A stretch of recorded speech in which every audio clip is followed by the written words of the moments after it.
St. Louis. It's BK and Ferrario on 101 ESPN.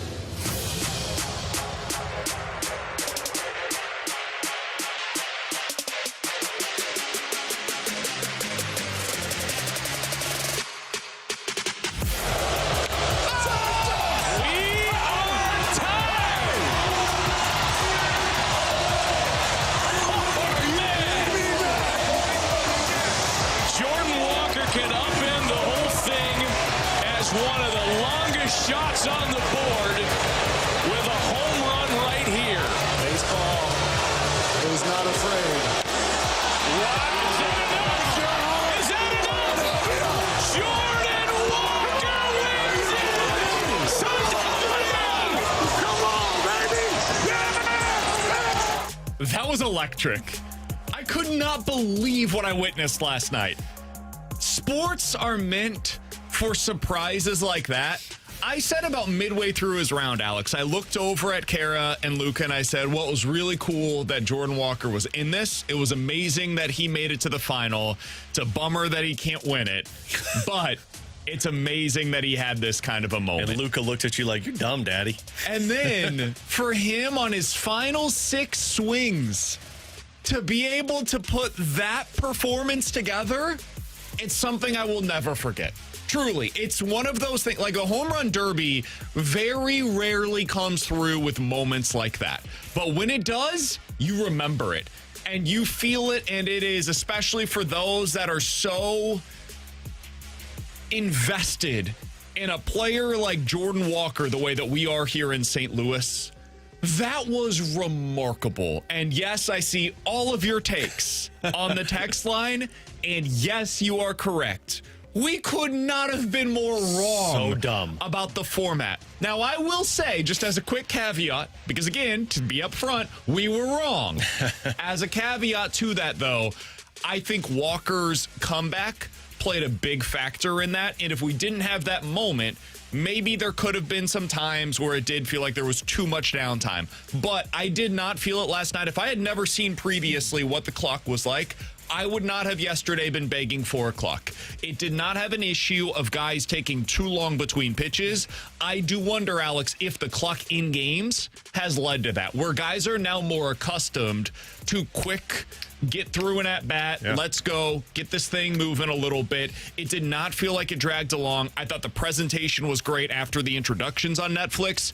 Overall, fantastic event from start to finish, and it could not have had a better ending for Jordan Walker. Yeah, I was dead ass wrong. Like, the moment that it started, I was like, okay, here comes the taking the pitches, and I think Wilson Contreras was the first one, and he hit like 3 bombs in his first 4 swings, and I'm like, oh, okay, we're in for a show. And the more it went on, you know, the part that I took for granted was that last swing, that if you hit a home run, you get to keep swinging. That was the part that I thought really dragged you into it. And there were times where it came down to that, to where they could tie it and they didn't. But, you know, not having the clock allowed those guys to kind of go at their own pace, which I think provides you more theatrics to where it's closer down the stretch, other than for Ben Rice. That didn't look too good. That was a little rough outing there. But from start to finish, I mean, when you come out with Bruce Buffer, it's like, oh, okay, we're in for a show. And they have the Rocky theme song playing when Schwarber and Harper walk out. It just got better as it went along. But then when you get to the Jordan Walker aspect, the first time you saw him, it's like, oh, damn, like, he's actually going to do this. I loved that they had Barry Bonds and Albert Pujols breaking down his round. Yeah. They didn't do that for very many guys, but they had that particular crew kind of going through his swing in the first round. And you could hear Barry immediately was like, oh, that guy's locked in. Yeah. He looks comfortable. He looks calm. He's not over swinging. Yeah. Like, Barry Bonds immediately recognized this is different than what we've seen from the other guys. Yeah, and so that first one when he hit 13 home runs, it's like, oh my gosh, like Jordan Walker's going to be in this. And then the second round, when I think he only needed to hit 6 and 7 swings, and you knew Jordan Walker was locked in. But as it got to that final round, and you knew Schwarber was in it, and you saw Schwarber versus Contreras, and shout out to you Philly fans, because my God, did you make that atmosphere awesome. Like, I saw people that were complaining about the boos. I loved the boos. Like, if I think of one thing about Philly sports, it's that those fans are aggressive.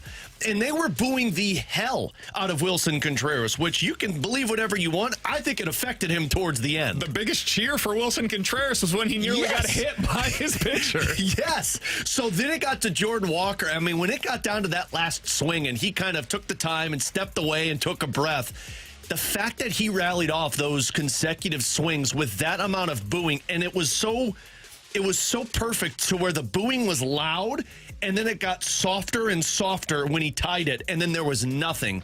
And they did a camera pan to Kyle Schwarber, I think, when he was down by 2, and Schwarber just did Schwarber knew it was done. So just the event was impressive. I loved everything that they did with it. Netflix did awesome with the analysts that they had involved, but to Jordan Walker specifically, man, that was the moment, and you lived up to every single piece of it. What I loved about it, when it comes to the booing, it felt authentic. Yes. That wasn't forced. That wasn't different than anything you would expect. This is Philly, guys. Yeah. They throw batteries on the field. They boo Santa Claus. Like, nothing about that was surprising. It's why, Alex, yesterday you picked Kyle Schwarber to win the Derby. I picked Bryce Harper to win the Derby because you knew it was going to be a factor in that event.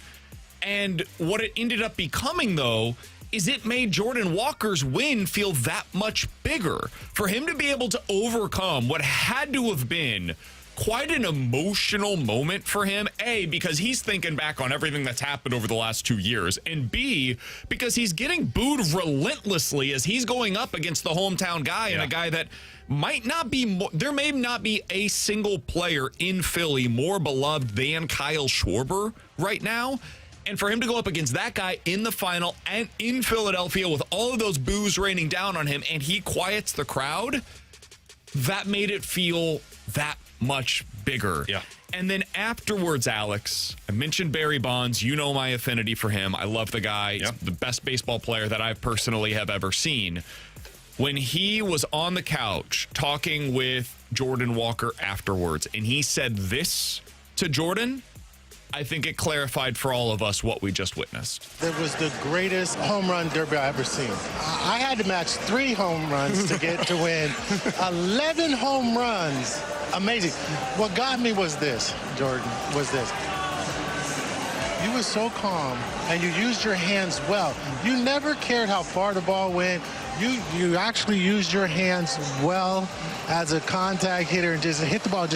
You were just fluent, and it was probably the most amazing. And for me to say it, brother, I'm going to tell you right now, I've seen a lot of home runs, but to come back from 11 with only 15, we're talking only 15 swings. Brother, you got my trophy too, bro. You got my trophy too, and I'm gonna start getting some guns. Can you imagine what that must have felt like for Jordan Walker, dude? Not even that. He's got Pujols sitting to the other side of him too. That's an awe. Barry Bonds is the greatest power hitter at a minimum of our generation. Yeah. You can make an argument, and I would, that he's the greatest power hitter ever. Right? Whether you think that's hated or whatever, like I don't care. The guy was unbelievable. For that human being to be sitting next to your couch and say what you did is something that I've never seen before. For that guy to say it, that carries weight unlike anybody else saying that to you, right?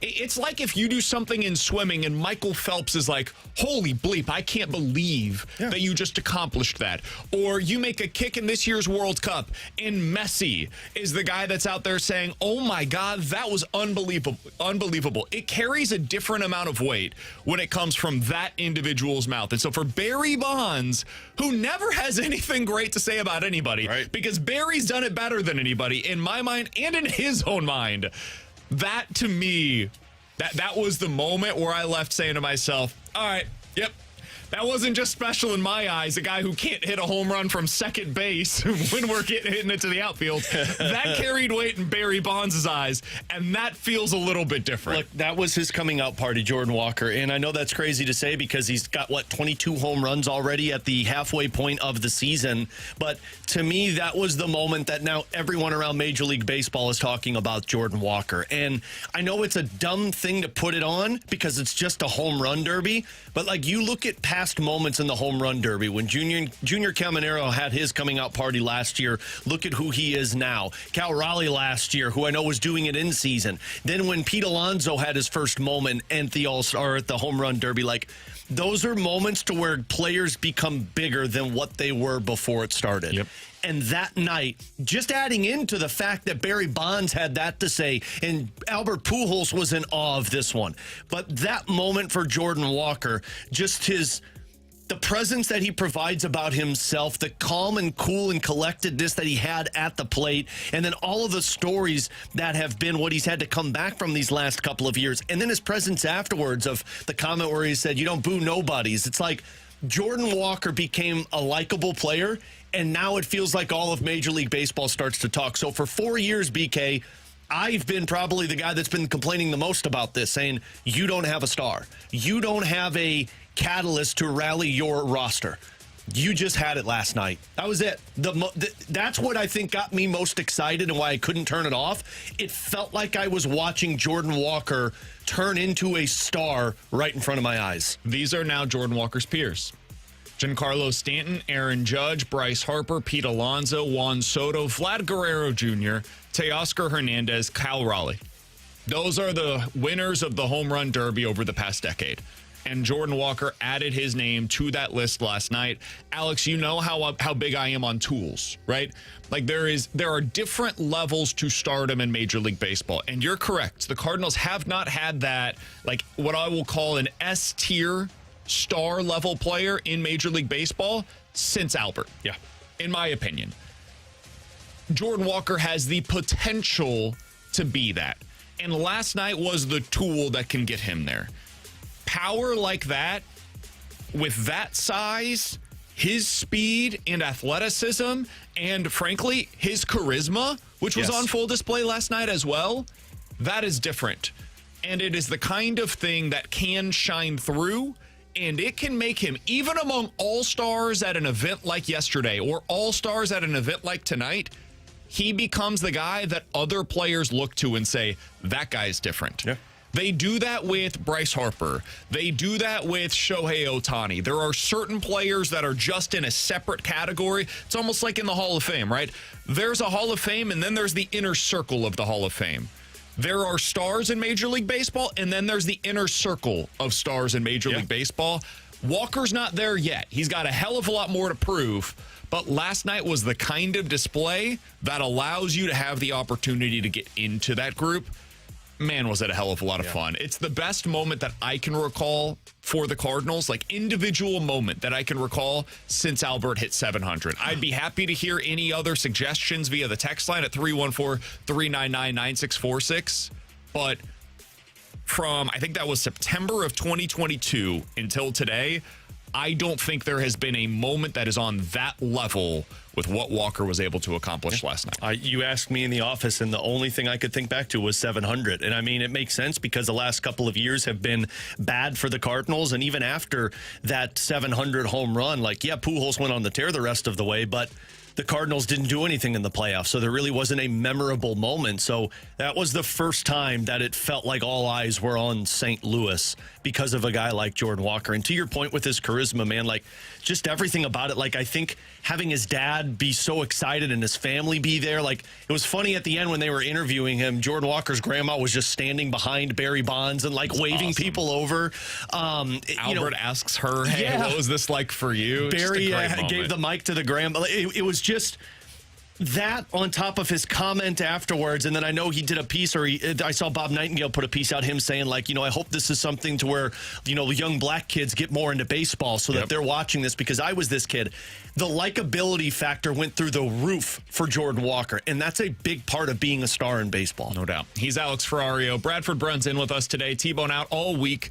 We will be hearing from you throughout the day today at 314-399-9646 is the Air Comfort Service text line to get involved in the show. You can also check us out, as always, on YouTube at youtube.com/101ESPN-STL. In 15 minutes, we'll catch up with our guy, Jeremy Rutherford, Blues insider for The Athletic. Want to get his thoughts on the reunion that the Blues are expected to have with Oscar Sundqvist. We'll talk about that with JR coming up here in 15 minutes. But next, I know this is an absurd thing to say. I understand it. It is definitely an overreaction. And yet, I couldn't help but think it last night.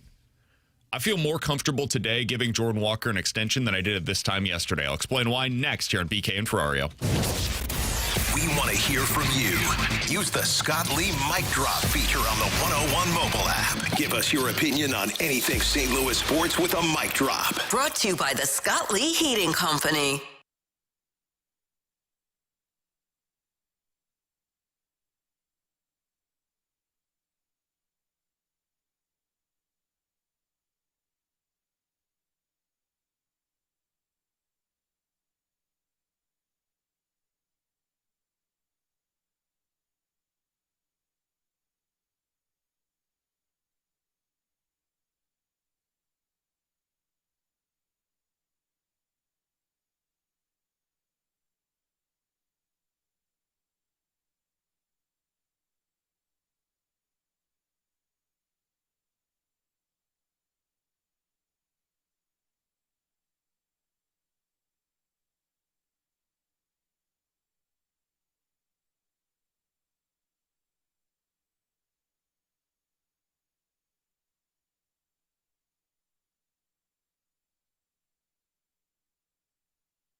Giving you the picture, the real big St. Louis sports picture.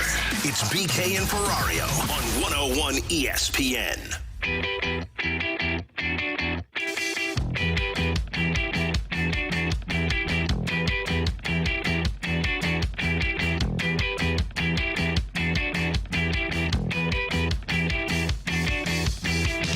That's Alex. He's Bradford on BK. So I know this sounds crazy. I understand how ridiculous it is, and it's definitely overreactionary. But it's how I felt last night, Alex. And you can't tell me how to feel. You're right. I can't. You do what you want, big boy. I feel more comfortable today giving Jordan Walker a contract extension than I did at this point yesterday. All right, that's just dumb, man. I don't think it's reasonable to feel that way, but it is truly my gut reaction coming off of him winning the home run derby yesterday. And allow me to explain. I don't think you can have a much more intimidating moment than that for a player. I mean, you saw what it was like for Wilson Contreras in the second round. You saw the pressure that I would imagine both Bryce Harper and Kyle Schwarber felt in that first round. You saw what it was like for Ben Rice. It would be easy to melt under the pressure cooker that existed yesterday inside of that stadium in Philadelphia as 45,000 fans are raining down boos upon you. And instead, Walker looked as calm as ever. Yeah. He looked like a guy that was ready to just go for a walk in the park. And instead, he was hitting nukes. He had Barry Bonds saying, "Oh, my God." Yeah, it looked at it like he was doing it effortlessly, too. Like it didn't even faze him swinging the bat. There were other all-stars watching Jordan Walker in awe of what they were seeing on display last night. And so when you see the talent, and that's not altogether surprising to any of us, but you also see the preparedness and you see the calm nature in such a face of adversity, man, that's the kind of thing you don't see tested very often in a season like this for the St. Louis Cardinals. And it's one of the tests that I frankly want to see from Walker is what does he look like under the lights in a playoff setting when you know he's the guy that everybody's circling in the lineup?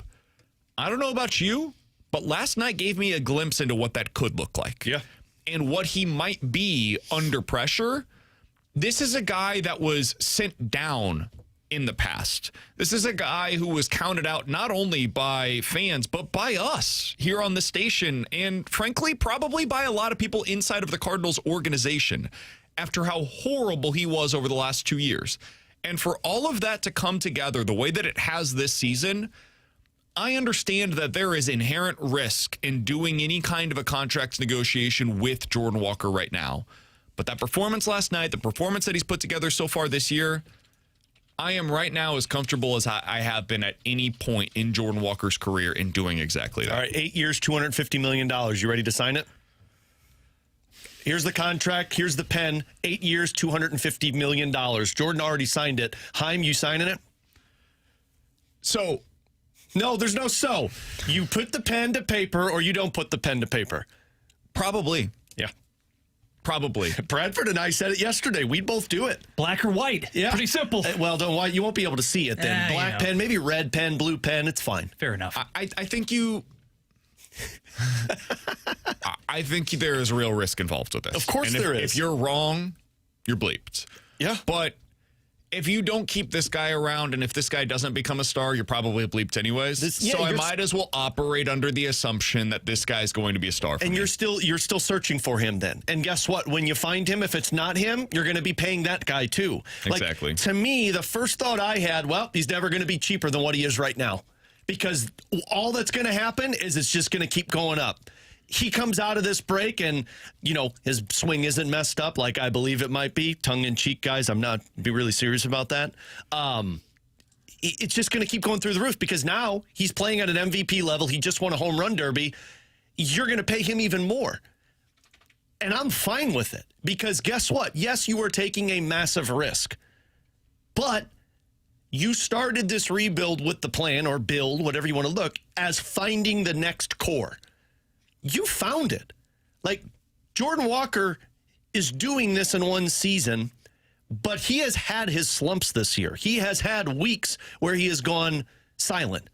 And then he has followed that up with back on the same tear that he was. So basically, 3-4 months, baseball has adjusted to him multiple times, and he has found a way to adjust with them.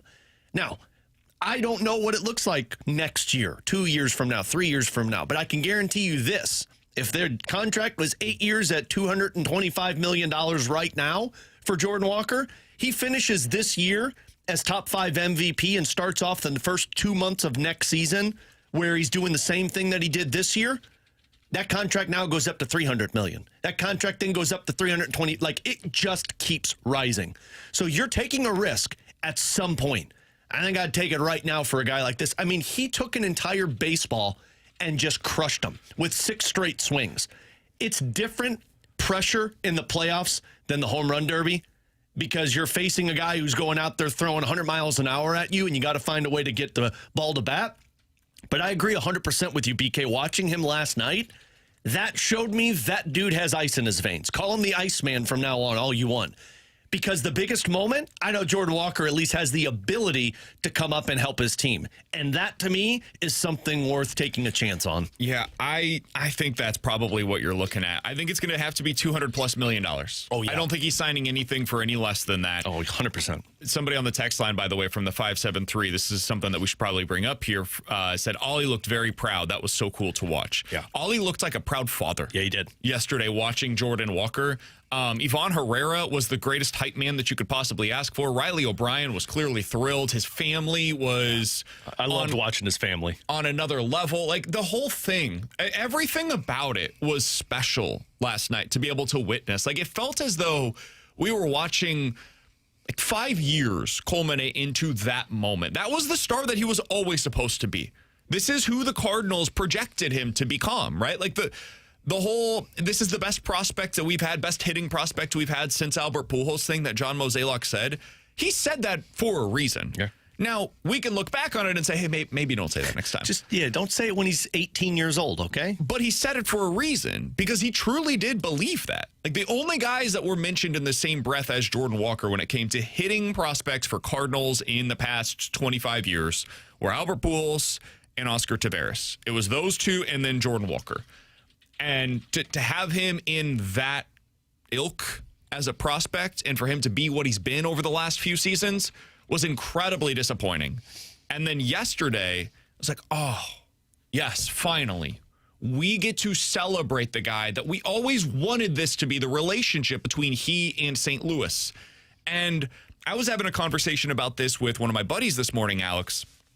And this is why now, like, I think this plays into it a bit, not all the way, but as a, like, cherry on the top. Walker is also the kind of player that kids in St. Louis will emulate. Like, I don't know how it is for you guys at home, but for Luca, when we're walking around and we're playing baseball downstairs, he pretends to be Jordan Walker. That's his favorite player, right? There was this in basketball for a number of years where young kids wanted to be Steph Curry. Yeah. There was something about him. You can't put your finger on exactly what it is, but whether it's his playing style, his shooting, whatever it is, there's something about Steph Curry that just kids wanted to emulate him. I wanted to be Al McInnes growing up. I was taking the fake slap shots all the way up in my backyard. Like, there's something special about it, right? Yeah. Jordan Walker has the it factor. Whatever it is, he's got it. And so I want that inside of my organization. It's the kind of guy that I could build around. It's the kind of guy that people come out to see. And for how many years, Alex, have we said the Cardinals don't have that star that you need to go to the ballpark to see? Walker is that. And so to bring it all around, I would be willing to sign him to that deal that you suggested. 8 years, $250. It might be a little bit of an overpay, but you're probably going to have to overpay for it at this point.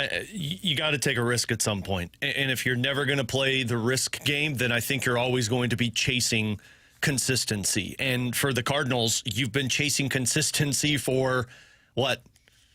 10 years. 10 years? A decade, yep. Since 2016, basically. You haven't been able to get back to where you were for a decade. You now have developed a foundation that you're building around. You now have 4 players that you look at and say, we see the 4 of you helping us win a playoff game. And guess what? We've got reinforcements coming. We've got 2 or 3 guys in the minor leagues that are going to be here by next year. This is the shaping of the roster that we wanted. And when Heim took over and we were all like, yeah, this is the analysis portion of the rebuild, you're getting your answers. And to me, I know it's a risk. I know you're taking a chance. I needed to see what he looked like when he adapted this year, when baseball tried to make changes on him. Jordan Walker has jumped over every single benchmark that has been placed in front of him. And to me, that home run derby was the moment that you may not see at the end of the year with the postseason, but it was a moment of seeing how he handles pressure. Agreed. And that was probably the biggest pressure you're going to see this season if they don't make the playoffs for Jordan Walker. In Philly, with that raucous of a fan base that was just going to boo you relentlessly, and he rallied off 6 home runs for you. From the 6-1-8. Guys, it's 1 year. Needs to prove consistency for another year. I in theory, agree with that.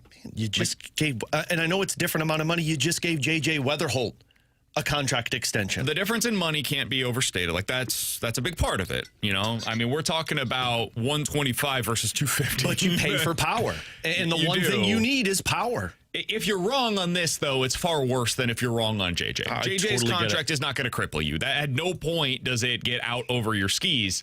The Walker contract, if you're wrong on it, it could be the kind of thing that you're screwed because of.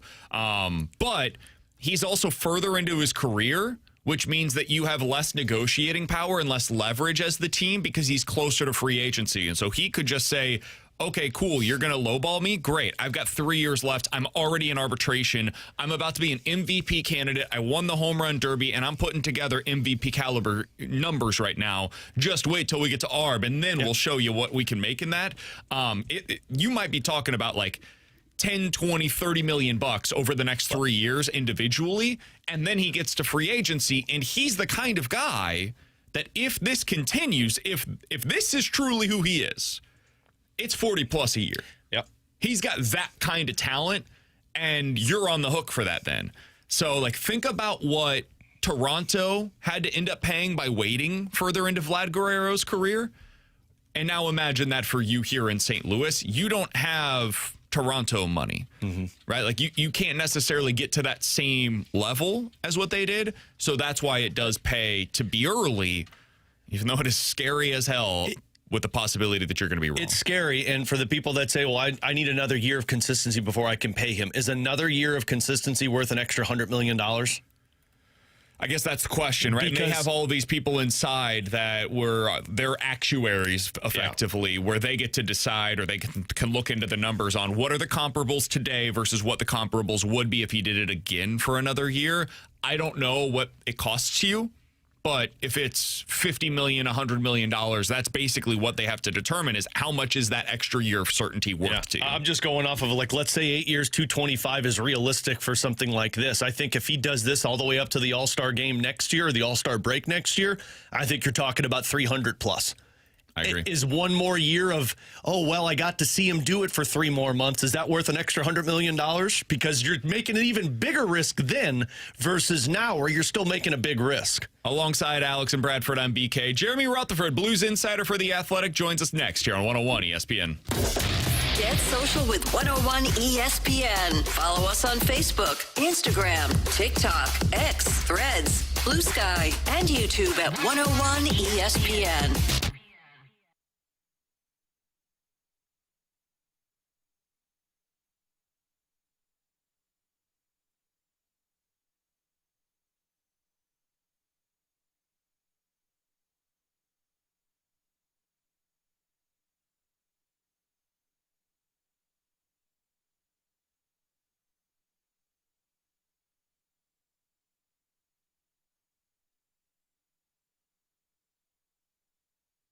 Alex Ferrario with you to talk about my friends over at Classic Air Care Heating, Cooling, Plumbing, and Electricity, a company that has been making people comfortable since 1926, and it comes with 9,000 five-star reviews. They've won the STL Headlines Best Heating and Cooling Company for 3 straight years, and it's a company that's been coming out to my house since 2016, taking care of our HVAC system. And at this time of the year, if you haven't had that maintenance check on it, it's very important because the hotter it gets, the more work your HVAC system's doing. And if you've got a system that's 15, 20 years old, you want to make sure that it's good to go for you for the rest of this summer. So that's why you could check out their super tune-up option, which is part of their maintenance agreement. Look, the maintenance is the best way to avoid breakdowns, extend your system's lifespan, and you can keep those energy bills a little bit lower at this time of the year. The super tune-up is where they come out and they check both the AC and the furnace. They'll do the maintenance on it, and it gets you through the entire year, the heat, then the cold, once you get into the winter time. But there's more to it. You can look at the financing options if you're wanting to purchase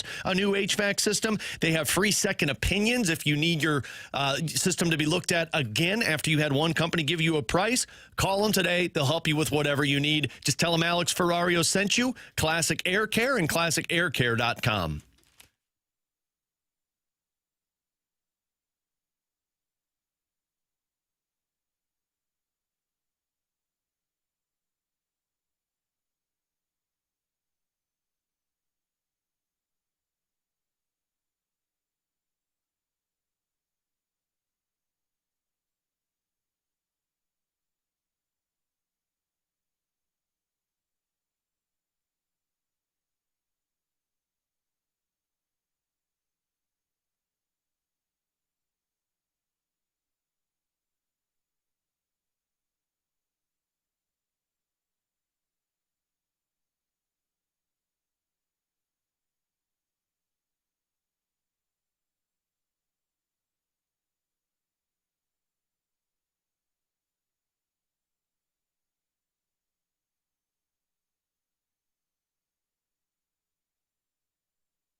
us anytime at 314-399-9646 on the Air Comfort Service Heating, Cooling, and Insulation text line on 101 ESPN.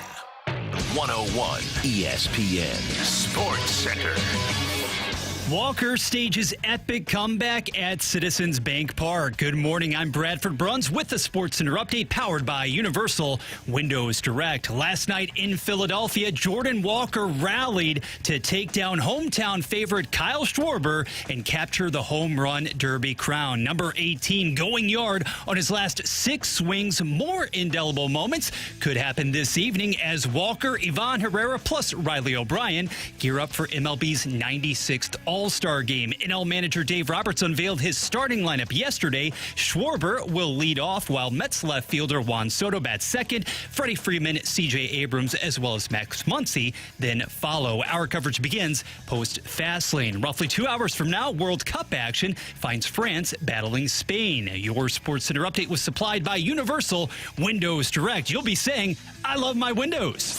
We're right back to more of it. It's BK and Ferrario on 101 ESPN.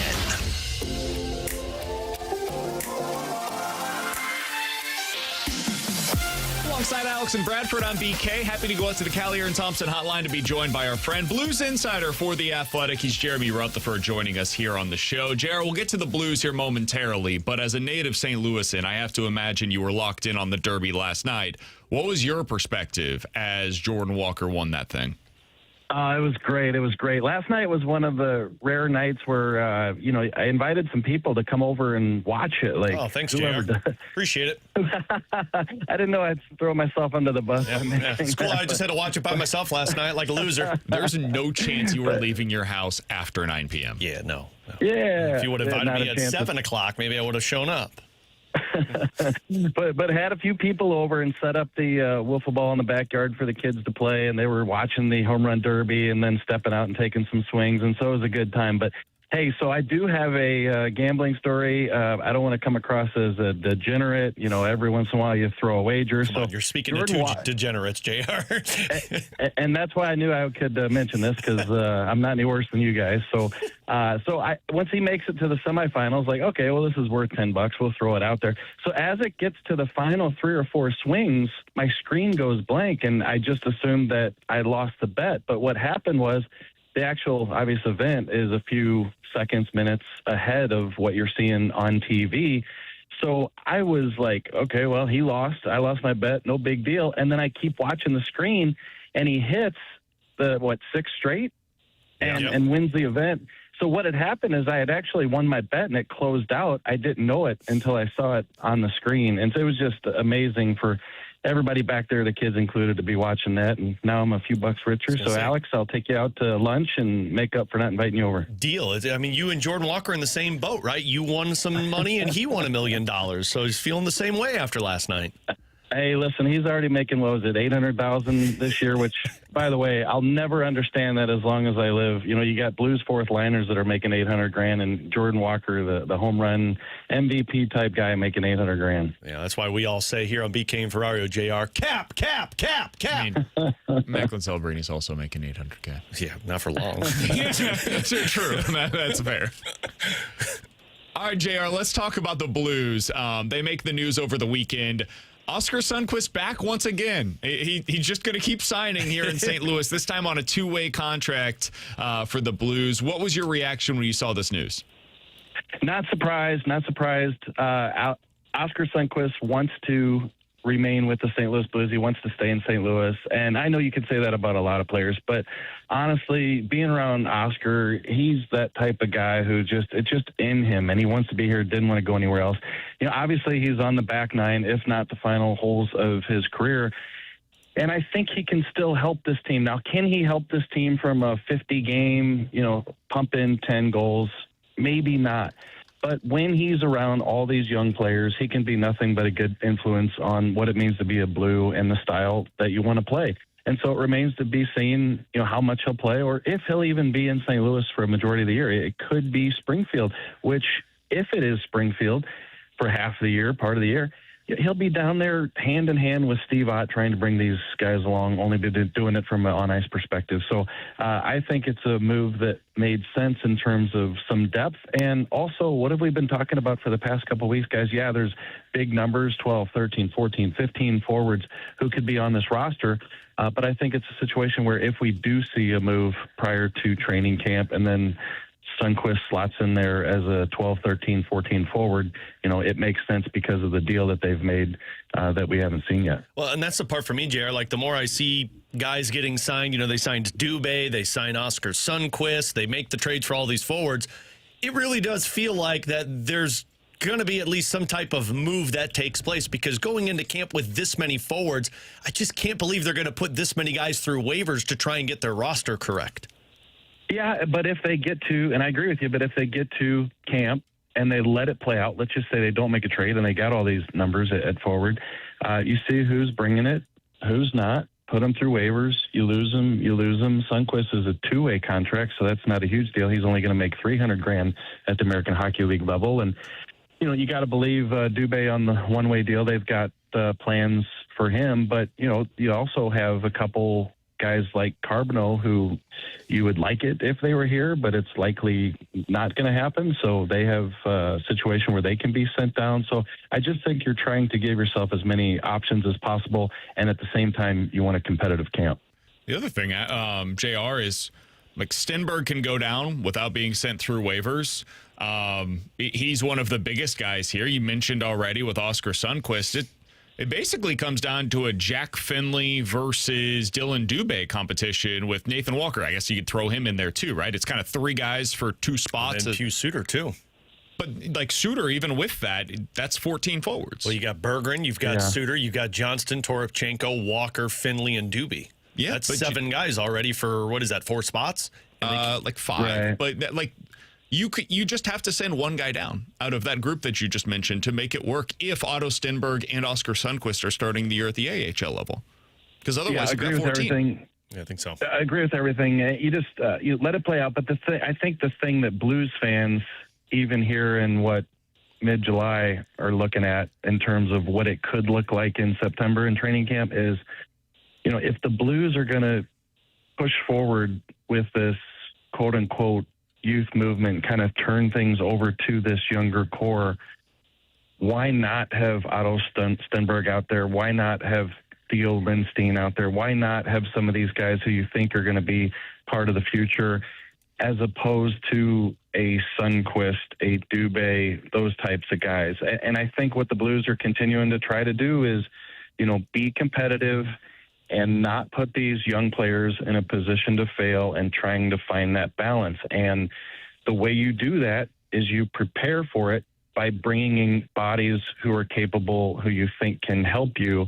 And if it turns out they can't, and the right thing to do is plug a Stenberg, plug a Lindstein in there, then I feel comfortable in saying that I think the Blues will do that if that's how it presents itself. So that's something that BK said to me yesterday in the office, JR, and I'm curious your thoughts. BK was like, this really feels like when you sign Oscar Sundqvist, like you're trying to say, like, we're not going to just lose this year. We're going to try and win with guys like this on the roster.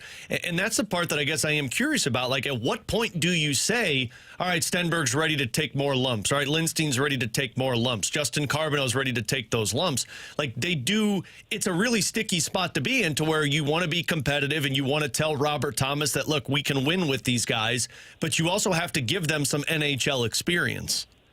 Yeah, it's all fair. The way I look at it, and this is what I've learned to look at it this way, is case by case. So you can't say, and I've made the mistake, not saying that this is how you guys are looking at it, but what I've done in the past is, well, if you're going to go young, then why not just play Carbonneau and this guy and that guy and all 4 of them, just throw them all out there. But you can't do that. Like, one guy might be a little more further along, one guy might not, one guy might be picking it up quicker, one guy might not. And so, Otto Stenberg might be ready to, like you said, take his lumps where Carbonneau's not yet. He still needs some more seasoning. And the Blues just have to be prepared for every single scenario. And it's hard to, in October, November, okay, well, we didn't plan for this. Now we need to go out and trade for a guy because this guy's not ready. And, they're just getting people in position and letting it play out when we get to that point.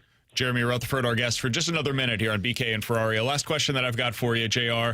Connor McMichael, we got the arbitration date. I think it's July 25th, if I'm not mistaken, for him over the weekend. What are you anticipating when it comes to his contract negotiations? Do you think this thing goes to ARB? Do you think they try to get a longer-term deal done? How are you viewing this for any Blues fans that are wondering what the next couple of weeks will look like for a new Blues forward? Yeah, how about that? And I know people are familiar with the situation, but just to give it a little bit of context, you trade Jordan Kyrou for a player who is a restricted free agent and needs a contract, like he needs a contract to play next season, and he has arbitration rights, and he elects to go to arbitration. So now you're in a sticky situation where you say, hey, we brought you, we can't wait to have you. We think you're going to plug in real nicely here, and oh, by the way, here's the case why you shouldn't get a bigger contract, the one that you want. So, kind of a unique situation here bringing in a player like that. But it happens, and the Blues knew that they were going to be dealing with that. So you do have that ARB date of the 25th, July 25th. What are the odds of it getting to that? Probably pretty slim. You got to believe that they could come to an agreement before they get to that point. If they don't, then the case is heard and the arbitrator makes his ruling, and then it's a, short-term deal. I don't have any concrete knowledge where they are in the talks, but this is a player who, based on his history with the Capitals, having a 20-plus goal season a couple years ago with arbitration rights, like he's going to be in that $4 to $5 million range, I think. And, so if you get more years, if you get more term on the deal, he can be a $6 million player. Like you think about Jake Neighbors, he took a few-year bridge deal, had a good season, and then he got another contract. Connor McMichael right in about that same age range. The projection for him is, $4 or $5 million, and if he gives up a few more years on that, then he could be a guy who comes in at $6 million. So I would think it'd be somewhere in that vicinity. JR, appreciate the time as always, man. Great work over at The Athletic. We'll talk with you again next week. Okay, thanks, boys. You got it. That's Jeremy Rutherford joining us as he does each and every week here on BK and Ferrario. Always appreciate his time. You think the Blues bring somebody from Washington in that arbitration case if it gets there?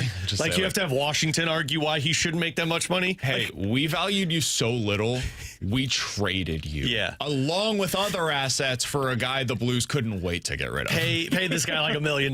We wanted to get rid of him. Like, I don't know how the Blues do an arbitration case when they haven't had him play for their roster. That'll be fascinating. Somebody on the YouTube chat said, I'm a little worried about this whole situation with McMichael. I wouldn't worry about it. I think they're going to be fine.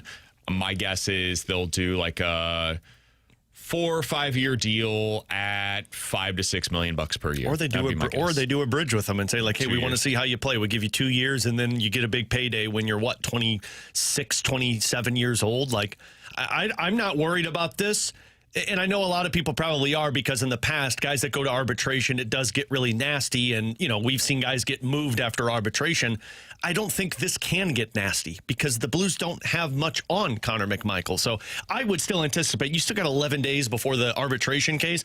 I would anticipate this thing gets done prior to arbitration and everything gets settled. It's just a matter of, does he want to go long term or does he want to go shorter term and kind of prove yourself to get a bigger paycheck? I will say this. It'd be disappointing if it gets to arbitration. Yes. If it gets there, then we can have the conversation about, all right, what does this mean exactly? Why did they do this? Right. But we're not there yet. We've still got plenty of time. We know deadlines make deals, and I think the deadline will make a deal in this scenario. 314-399-9646. That's the Air Comfort Service text line. Questions and answers coming up next.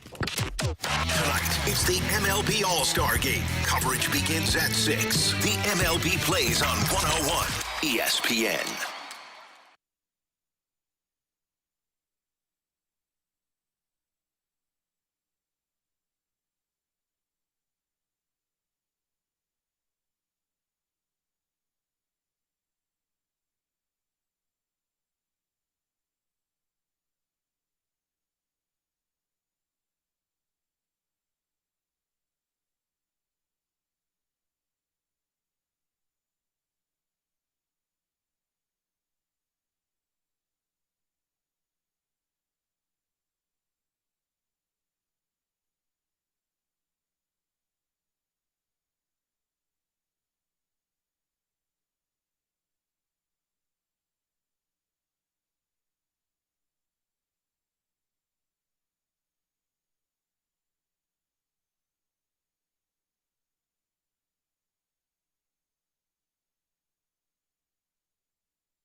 This is exactly where you want to be listening to us. It's BK and Ferrario on 101 ESPN.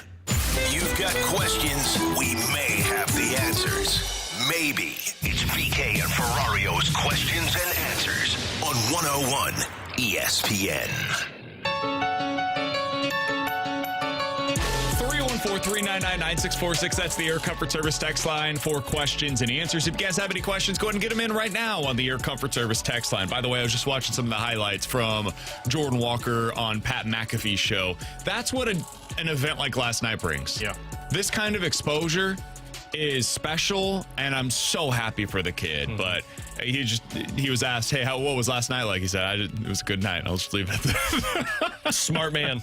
Won $1 million. I'm going to guess they had a pretty good night last night. I would in imagine Philly. some steak and lobster at this late at night. But just keep it on the lowdown, Jordan. Don't tell everybody all the ideas. From the 314, guys, the Home Run Derby is such a baseball-specific event. What kind of contest could other sports do that would rival the Derby? I think the Derby works because it's something we've all done when we were kids. Yeah. Like, all of us when we were kids would go to the backyard and say, that's where the fence is. You've got to hit it over. How many times can you do that? Always. The problem is, what else did you do that with? Like, we used to play like horse with basketball. Knockout, I guess, would be it, but that's not really. But people don't get excited to watch that. It doesn't have the same amount of, like, raw tools that are associated with it. I think the shootout would be the next closest thing for me, because like that was what I would do as well, is like you'd get a hockey net, you'd have somebody stand in goal, and you'd say, I'm taking 10 shots, and whoever scores the most out of 10 wins. And that's kind of what the shootout is, I guess. So, but that requires a goalie, so it changes. It's not an individual thing. Like, are you going to have your own goalie? Yeah. And so you're like telling them, don't stop these. That's the hard tough. part. Yeah, you got to have competitiveness with it. But yeah, I think the 3-point contest is the closest thing that we have currently when it comes to other sports. And God, that's boring to me. Yeah, it's just nowhere near what the Home Run Derby is. Yeah, I think the Derby it's something special for baseball, and I don't know that there's a way to replicate it in other sports. Yeah. From the 314, BK, you mentioned an actuary when talking about Walker's contract. What is an actuary? No AI or Googling allowed. Can I phone a friend? Bradford, what's an actuary? They look into risk management, effectively, is what their job is. Typically, you see that for like people in a medical field or insurance. Yeah. I can promise you, baseball teams have some of those people working with them. Risk assessment. BK just educated all of you on that. There you go. From the 314, guys, did you enjoy the Netflix broadcast overall, other than the egregious camera angles? I think they did a pretty great job. I actually didn't mind the camera angles either. I thought they were kind of cool. Like a couple of the times they do the replay and the drone would follow the home run ball into the stands, which I thought was cool. That was sweet. I loved everything about it. I did not like the introductions with Will Ferrell and the comedians. I didn't think it was funny, and it just felt out of place. That was Netflix promoting a show, which you just understand what that was. Understood. I thought we would get more of that. I said yesterday, I thought the reason why they would go to the untimed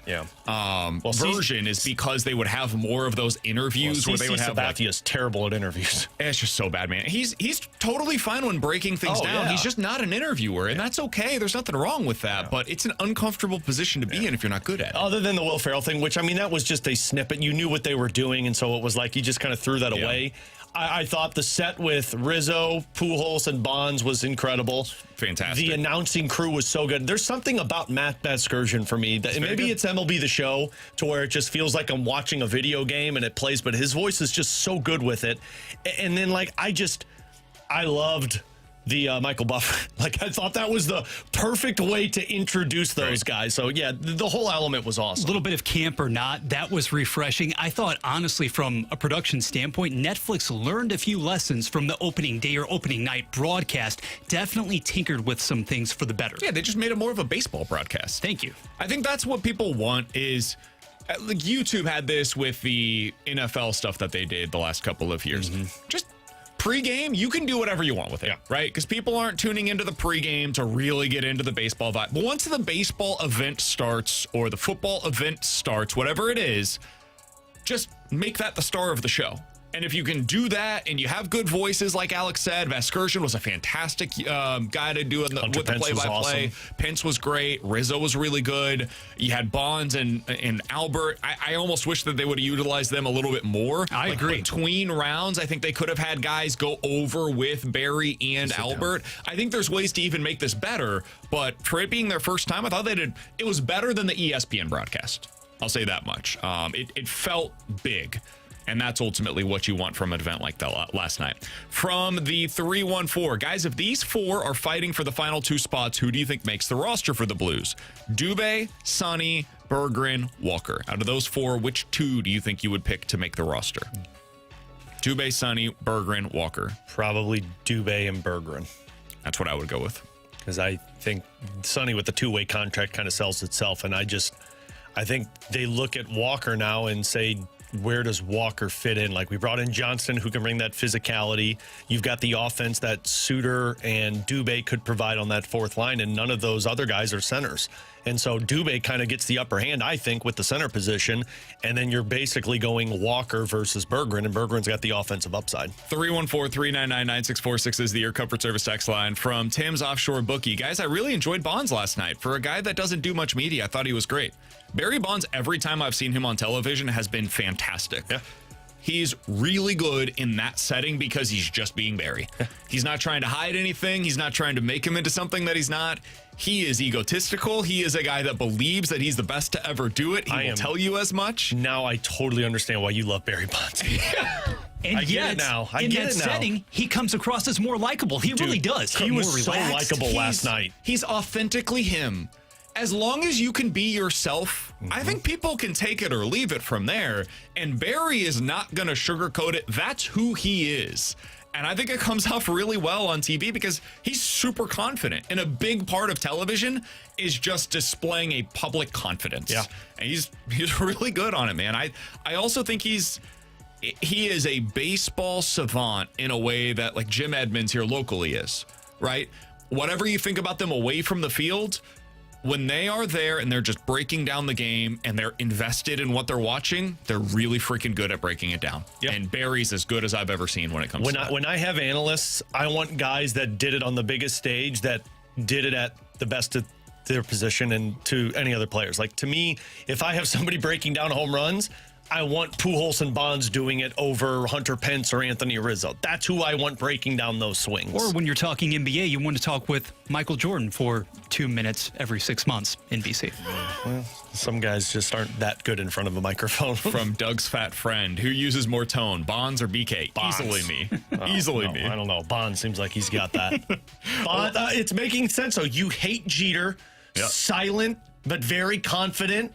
Great all-around guy. You love Bonds. We don't know that to be true. Look, just because he handed out baskets, it doesn't mean he's a bad guy. That's generous. Yeah. I would say Very Jeter generous. is the opposite of the authenticity that you see from Barry Bonds. I know nothing about Derek Jeter. Nothing. Too polished? Yes. Too polished? Entirely too polished. Everything about his public persona is crafted by he and his team. I know nothing about him. And that's the way he wants it.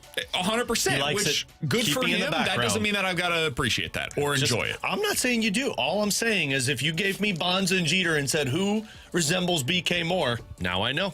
Yeah, and I agree. Now I know, and now I get why he's one of your favorite players.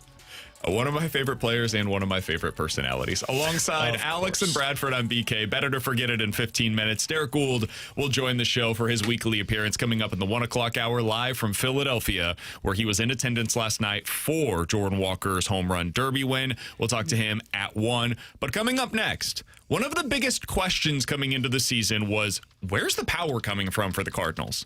Well, last night they had a guy win the home run derby. They also have one of the leaders, 2 of the leaders, in fact, in the minor leagues when it comes to home run numbers so far this year. Is that suddenly becoming a strength for the organization? We'll talk about that next year on 101 ESPN. Need more Blues talk? Check out the Last Minute Blues podcast with Alex Ferrario, Donnie Fandango, and Jeremy Rutherford on 101 ESPN. The guys bring you the latest news and notes on your St. Louis Blues. Watch or listen to the Last Minute Blues podcast on our YouTube channel or at 101ESPN.com.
WXOS, WXOS HD1 East St. Louis, 101 ESPN is driven by Brown and Crouppen Law Firm.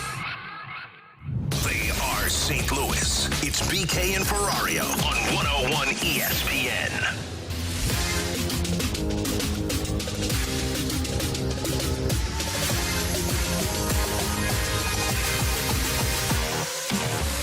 Power was supposed to be a huge weakness for the 2026 Cardinals. And Alex, when you look at the overall team numbers, they're not great. Cardinals have 107 home runs on the season. That's good for 20th in Major League Baseball. That being said, they do have some guys that are outperforming expectations in that regard. So far this season, Jordan Walker has been one of the best in baseball when it comes to the long ball. He has 22 home runs. He's on pace for more than 30. Alec Burleson has 15 home runs, on pace for more than 25. J.J. Weatherholt also on pace for about 25 homers this year. You look at those, I would have signed up for that in a heartbeat on opening day because I didn't anticipate that being the case. And it's not just the big leagues. Joshua Baez is third in all of minor league baseball with 28 home runs so far this year. Don't look now, but Jesus Baez, who the Cardinals got in the Ryan Helsley deal at the deadline a couple of years ago, he is tied for 15th in minor league baseball with 21 home runs so far this year. Rainiel Rodriguez, no slouch when it comes to the long ball either. He's also approaching 20 so far on the season. Alex, when you look at power, both at the major league level and just overall within this organization, do you view it as something that is still a question mark for them long term, or have they been able to flip the page based upon the performances both by their major league and minor league teams this year? I think on the major league level, there's still a little bit of question mark because beyond Jordan Walker, I do feel like there's a little bit of who's got it. Now, Burleson has shown it, Herrera has shown it, Weatherholt has shown it, but it hasn't been on the consistent basis like Walker has been. But even that to say, like, if you look at just their roster and pipeline overall, the biggest concern was there's no power. And now you've got Walker. Baez has power. It's just, does it translate to the major league level? Baez was one I completely forgot about. He's got power that he's showcasing right now. You've got Rodriguez, who has power that is showcasing throughout the minor league system. And then you go by some of the other guys that they're continuing to kind of transition to the major league level with Crooks and Blaze Jordan. Like, you go through the positions of where the Cardinals' future looks like with left field of Baez and right field of Jordan Walker, and with Weatherholt at second base, Herrera and Burleson as first base and DH options. You've got the catcher with Rodriguez. You've got Baez at third. Like, you look at what the future, like 3 years from now, 4 years from now, you look into the crystal ball. Man, they might have power potential at 5 of the 9 starting positions for you. So that, to me, it's starting to answer the question. Now, I think it only answers it when you see it translate to the major league level and on a consistent basis. But, man, with all of the potential that they have, now you're starting to see a lineup formulate of, okay, well, if I've got Weatherholt batting 1, and now I've got Walker, and then you add in Baez, and you add in Rodriguez, and then you add in Herrera and Burleson, man, I'm starting to get to the 7 hole of my lineup and being like, man, this is a pretty damn good lineup with power potential and a hitting structure. I think that it is no longer the biggest question on the offense. I think you have bigger questions at times with some of the other stuff that they bring to the table, but offensively, I feel like they're in a really good spot, man. Other stuff meaning hit arsenal of getting on base consistently, or the strikeouts? I mean, I would go back to what you have talked about in the past, which is the clutch factor, hitting with runners in scoring position. I would say that's one of the things that has lacked at times this season. Is that going to be a long-term concern? You know my view on this. I think that it's something that if you hit over time, you will hit in the clutch, but they've got to show it first before I can truly believe it about this particular group. But I just don't have a whole lot of questions about the offense. Yeah. I think the offense is really good. What you have now is already showing itself to be, I don't know, top 12-ish in Major League Baseball. And I believe what they have coming is also, in terms of what's close to the Major League level, pretty darn good and impactful. Yeah. My bigger question is just pitching-wise, what are you going to be able to bring to this level? You know, what's Quinn Matthews going to become? What is Durangelo St. as he's now had that call up to the AAA level? Where does Bryson Motts fit into this equation? What is Hunter Dobbins? Can he be more than just a back end of the rotation starter for you? And once you start to get answers on that, that will influence what their decisions are in free agency, trades, all of these different things. But this gets me to the second part of the question, Alex, because I think the power's good, even if not great. When you look down at the minor league level, and we mentioned Baez, he's obviously close now. Who are the Cardinals prospects that you view as most likely to see the major league team at some point and impact the major league roster once we get to the second half? I think I would have 3 names. Okay. Would be Baez, Bryson Motts, Quinn Matthews. And in what roles? Quinn Matthews is a starter. I think Bryson Motts might be a reliever. And then I think Josh Baez comes up and plays one of the outfield positions. I think he's either in left field because Lars Nootbaar has moved, or he's in left field because Lars Nootbaar is playing center field.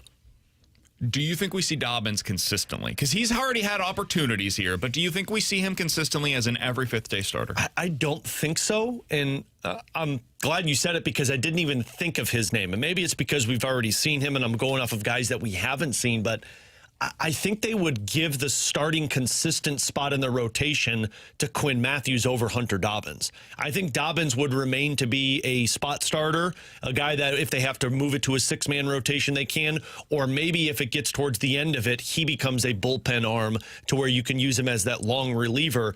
I just don't feel like he's got the stuff, meaning swing and miss, strikeout stuff that replaces somebody that's already in the rotation for you. Whereas Quinn Matthews, everything you're seeing in the minors is swing and miss. It's whiff. It's not making a whole lot of contact. And to me, that's what they're lacking in that rotation. I view it the exact same way. Same 3, same rules.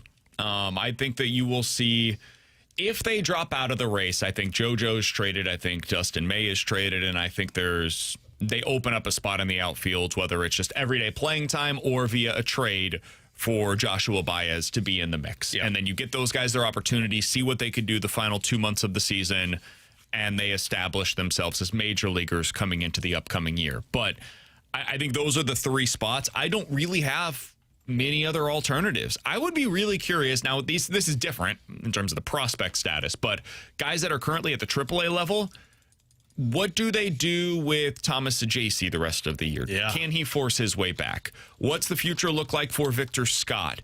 Can Nolan Gorman figure out a way to work his way back to the major league level and become a consistent threat the way that it took some time for Walker, but he eventually did as well? I would say I'm pretty negative on all 3 of the names that I just mentioned here. Saggese, the least of which, because at least he's still got some more time. He's got options. I'm not overly concerned about him. But the other 2 with Scott and Gorman, I just don't know how they fit into this, at least for the rest of the 2026 campaign. I don't think they do. I mean, Scott, I know Church and Blaze just have not been hitting right now, but frankly, I would rather let them figure it out at the major league level than go back to Victor Scott and Gorman, who haven't been performing in AAA. And even for a guy like Thomas Saggese, I mean, we said all along, like, his role is a super utility player. I think Jose Fermin is Wally pipped him in that sense, to where it's like, no doubt, he's just better. Yeah, you don't move on from Jose. I mean, the guy's got a nickname now as the Ferminator. Like, you don't take a Ferminator out of your lineup. Does Saggese become a trade asset, or does Saggese just stay in the minors until he figures it out? But I just don't see a place to play a Gorman or a Victor Scott for this roster moving forward, because frankly, I would much rather let Nathan Church take his lumps or go to Josh Baez in the outfield. And I'd rather just let Blaze Jordan figure it out as you move along and play Jose Fermin at third base or Brian Torres at third base. Like, you've got guys that can do that. Let me ask you another one that we haven't brought up. Tin Kentz. Yeah. See him at all? No. I think we might be watching the end of I was going to say, is this the end of Tin Kentz, to the point of, like, it's just not, and it's a different comp because I know he went through injuries and did get a taste of the major leagues, but it feels a lot Alex Reyes-esque, to where it's look, I don't think anything's coming back for him. It's not working. you may cut the cord from this and move on from it. Yeah, I think it all comes down to, do they need that spot on the 40-man? Yeah. You're 23, so. If they do need that spot on the 40-man to add somebody else, he is not, at this point, somebody that I'm like, oh, well, you can't possibly move on from him. Yeah. But we're going to see this, Alex, where there are guys at the AA level right now that are putting pressure on players at the AAA level, not only for the 40-man roster spots, but also just playing time. Right. Like, Rainiel Rodriguez, I don't think it's this year necessarily, but next year that guy should be expecting to be at AAA. Yeah. Again, not this year, but Jesus Baez, with the way that he's performing right now at AA, I would anticipate next year, even if it's not right away, he's a guy that should spend the majority of the season at AAA. Juan Bin Cho, That's what I was going to bring up. has come out of nowhere with like Baez. ridiculous power this season. And if that continues, again, you could probably see him at AAA. Next year, the expectation should be that Liam Doyle starts the season at the AAA level. At some point, Cooper Jerpy's going to have to make his way to the AAA level as Ropey, well. when he comes back from his injury, is going to be playing at the AAA level for Exactly. you. Tanner Franklin's going to be probably pitching at the AAA level for you. There's only so many spots. There's only so much playing time to go around. So there will be guys that get squeezed both from the 40-man roster that are supposed to be close that have to go elsewhere, and maybe they get a shot somewhere else, either via DFA or a small trade. Or there will be guys that are not on the 40-man roster that the Cardinals look at and to just say, hey, this guy just doesn't have a future here. There's nothing we can do. It's just not going to happen here. So what we just broke down there, would you say, and if this is too aggressive, tell me, in 2 years, so not next season, but the following season, this next wave of core pieces and pitching and position players should be pushing for a major league roster spot? And we're talking about the Baez, We're talking Baez, Juan Bin Cho, Rodriguez, these pitching players that we just went through. I mean, because if that's the case, then you're seeing that window. And when we talked about it at the beginning of this year, you said probably about 3 years is what you're looking at. So by next year, if they don't make the playoffs here, by post-All-Star break next year, you're going to start seeing those guys impacting the Major League roster, and you're going to get a very good idea of where this thing is at. And in the midst of all of that, you're going to have this kind of passing of the torch of Lars Nootbaar and Nolan Gorman and Victor Scott over to these younger guys that are coming in, and what assets are you bringing back in?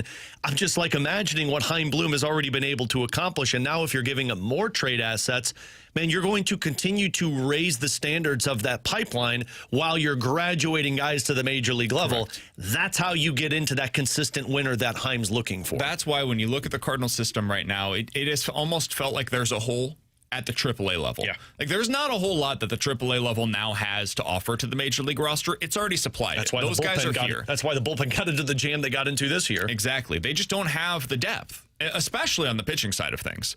But that should start to change right around now. This is what we were talking about before the season, is if you can get yourself to like August, I think you'll start to graduate some of these guys to the place where they're at least close to contributing at the major league level.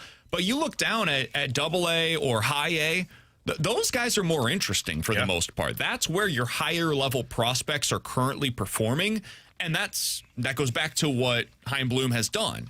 He has reinvigorated the lower levels of the system by having this influx of talent via the trades that they have made over the last calendar year, and also the draft that they had over the last calendar year, and what they're bringing in now from this past weekend. When you add all of that up, you should continuously have waves of guys that can supply new talent to the major league level, but you had a break there for a little while, and that's what got them into the situation that they currently find themselves in. All right, coming up in 15 minutes, Sportsnet had one big question for every team across the NHL. Their question for the Blues, I don't think Alex or myself have any questions about this. We'll discuss it coming up in 15 minutes. Better to forget it next here on 101 ESPN. You can now listen to 101 ESPN on demand. Get caught up on all our shows and podcasts at 101ESPN.com or on the 101 mobile app. 101 ESPN podcasts are presented by the Schaefer Door Company.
By the Stiefel Charity Classic. We come to you from the CarShield Studios, right here on Sunday mornings from 8 to 10 on 101 ESPN.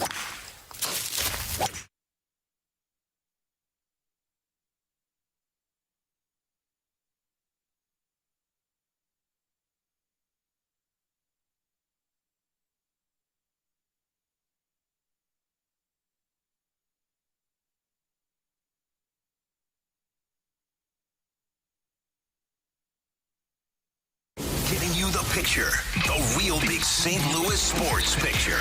It's BK and Ferrario on 101 ESPN. Vegas sets them up, and we're here to make the call. It's BK and Ferrario's Bet It or Forget It on 101 ESPN.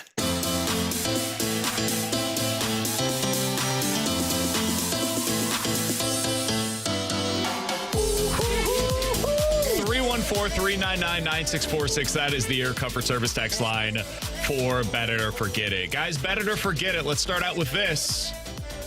The Cardinals will have another home run derby champion at some point in the next 5 years. You took mine. I was going to say in the next 5 years, we see at least 3 more Cardinals players perform in it. 3 more? Oh, perform in the next 5, okay. Perform in it. Great minds.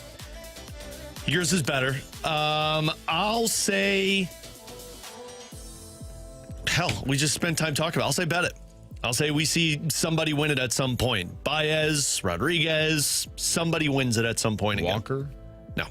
He's already done it, man. You don't go back and do it again. I bet you he does it again next year. Are you kidding me? I would too. Unless I get my contract extension. That's where I would say he probably does it if you get paid. They typically want the champion to come back. Cal Raleigh didn't earn his way on. He's got like 7 home runs right now. The big dumper is going to get dumped on these days. Alex, bet it decisively. Can you imagine? Picture it next summer, Wrigley Field, that platform, sending it out there, bomb after bomb, Walker doubling up back to back.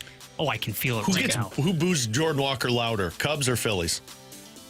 Phillies. I think it'd be the Phillies. I don't think the Cubs would boo. No, not to the same degree. Do you guys have any fear of Walker doing next year what Cal Raleigh has done this year? Now that we bring him up, Cal Raleigh last year swing in the home run derby had was Bruins 60 players. home runs, 125 ribbies, and finished second in the MVP voting. This year he's batting 170. And has been worth negative wins above replacement. But last year he was awesome in the second half, so I don't really see the correlation. I think fatigue has there. stepped in for Cal Raleigh for how much they used him as a catcher last year, and I can't explain it. I don't went know on that run. Oh, I can tell you, it's the swing that gets broken, and that's what the concern is. I do not right have now. that level of concern at this point. But I was Bet curious. it or forget it, guys. The next face so Walker right now, I think everybody can agree, is kind of the face of St. Louis sports. The next face on the Blues side of things will be Jimmy Snuggerud.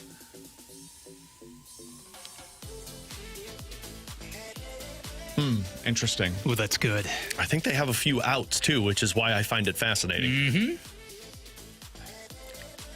Because I got one in mind that I think could beat him. This is one of those where I struggle with because I view a different player as being the face of even that top line, much less the team. I do, too. I think Dylan Holloway's that guy. Ding, ding, ding. I think he does everything that this fan base appreciates. He plays with physicality. He's fast. He's super likable. He's already signed long-term at a below market value rate, and I do think that kind of matters a little bit. Like if Jimmy gets 12, the expectations will be raised that much higher for him. And if Holloway's able to net 35-plus goals, be a point-per-game player, and plays the style that we've seen from him when healthy, I think that's the guy that's the face of the Blues franchise. Health comes into it with Holloway, which is the only thing, because if you're not available every single season, then where does it come? And I look back at past faces of the Blues. Goals, man. That's what people love. Vladimir Tarasenko. Now, TJ Oshie was more of a Dylan Holloway, but he scored a lot. And then let's be real. He was the face of the Blues franchise in part because of the Olympics. TJ Sochi. You're not wrong. Well, and he was just such a good-looking kid at the time that everybody kind of just gravitated towards him. But beyond that, Pavel Demitra, like Brett Hall, goals sell. So I think I would bet it with Jimmy Snuggerud, because if you can score 40 goals in this market, you're essentially what Jordan Walker is right now after he just won that home run derby. I will bet it as well, because you're talking about somebody who could be that sheer sniper, right? The likes of which you really haven't had in some time, at least many of them. Whereas I'm not going to be sore about it either if Dylan Holloway ends up becoming a guy who can go 30 plus, who is uber responsible on both ends of the ice. Why not up the ante, go for both. Yeah, I just think of 2016. Remember when it was Waino and Oshie on that cover of the Cardinals magazine, I think it was, or maybe it was Sports Illustrated. It's like those were the faces of the Blues at the time. So, Bradford, you got anything for us today? I do, guys. SEC Media Days finally arriving next Monday, July 20th. You know your boy here is champing at the bit. And we know Mizzou's trio of student athletes, Jamal Roberts, Caden Green, as well as Nick Rodriguez, will speak in Tampa. Bet it or forget it. Caden Green becomes a top 20 selection in next April's draft. Bet it. It sure seems like that's the way NFL teams are evaluating it. It does. I don't know that we've always seen that at Mizzou, but the athleticism is there. He plays left tackle. He can play anywhere on your offensive line. Those guys go quickly, so I'll say bet it. Yeah, I'll say bet it as well, especially for the profile of him. And I feel like Mizzou's going to be a heavily motivated running team like they typically are, although they have a new quarterback now, so I think that puts him in the spotlight more. I'll say bet it. Long-term, BK, you think he's definitely moving back inside as a guard in the pros, right? Me too. Yep, bet it. 314-399-9646. That is the Air Comfort Service text line for Bet It or Forget It. From the 314, guys, bet it or forget it. The Blues will have 0 first-year players on the opening night roster. I'll say forget it, because if they don't trade for a left-handed defenseman, I think Lindstein. Does he count? I guess not. Well, I mean, he be rookie he's still eligible? rookie. Yeah, he's still rookie eligible. So I think that to me would count. I assume he's still rookie eligible, but yeah, I'd say forget it. I think Lindstein's probably got a good chance unless they make a trade. I don't know if there's a forward that's got a good chance to do it. I'm with you there as well. Same thing, Lindstein related. 314-399-9646. That is the Air Comfort Service text line for Bet It or Forget It. From the 314, guys, bet it or forget it. The Cardinals will sign Walker to an extension before the first pitch is thrown on Friday night against Arizona. Okay, forget it. Calm down there. They're not doing it that quickly. I think he'll sign an extension before his first pitch in 2027. Or 2028 if there's a lockout. If the game were in St. Louis, though, no, we're kidding ourselves. From the 725, guys, bet it or forget it. Walker will now win All-Star Game MVP and season MVP to go along with his Derby win. Well, now he's really going to be expensive at that point. I'll say forget it. I don't think you win All-Star MVP. Agreed. Forgetting that one. Won't get to check in early. And you're not winning season MVP. Let's be honest. Shohei's winning that. We know who's winning the MVP. Yeah. There should be a second award for somebody not named Shohei Ohtani, in my personal opinion. If you want an MVP, go to the American League because it's not happening in the National League. Bet it or forget it. From the 636, the biggest acquisition this month comes from not the Blues, but City SC with the transfer window opening. Where's Tanner? Yeah, I was going to say, why not? From what I understand, they've got like a ton of their GAM left over. So, I'll say bet it. It's this month, they said? And trade deadline's in August, right? So it's not in July?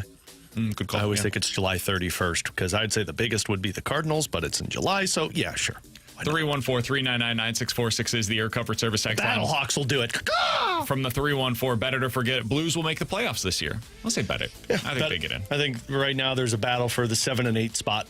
And I think they're going to get one of those. Final wild card. Let's do it. From the 573, guys, bet it or forget it. Newt and JoJo will be traded at the deadline in May. We'll get an extension after the year. Forget it. If you're trading Newt and JoJo, I think you trade May too.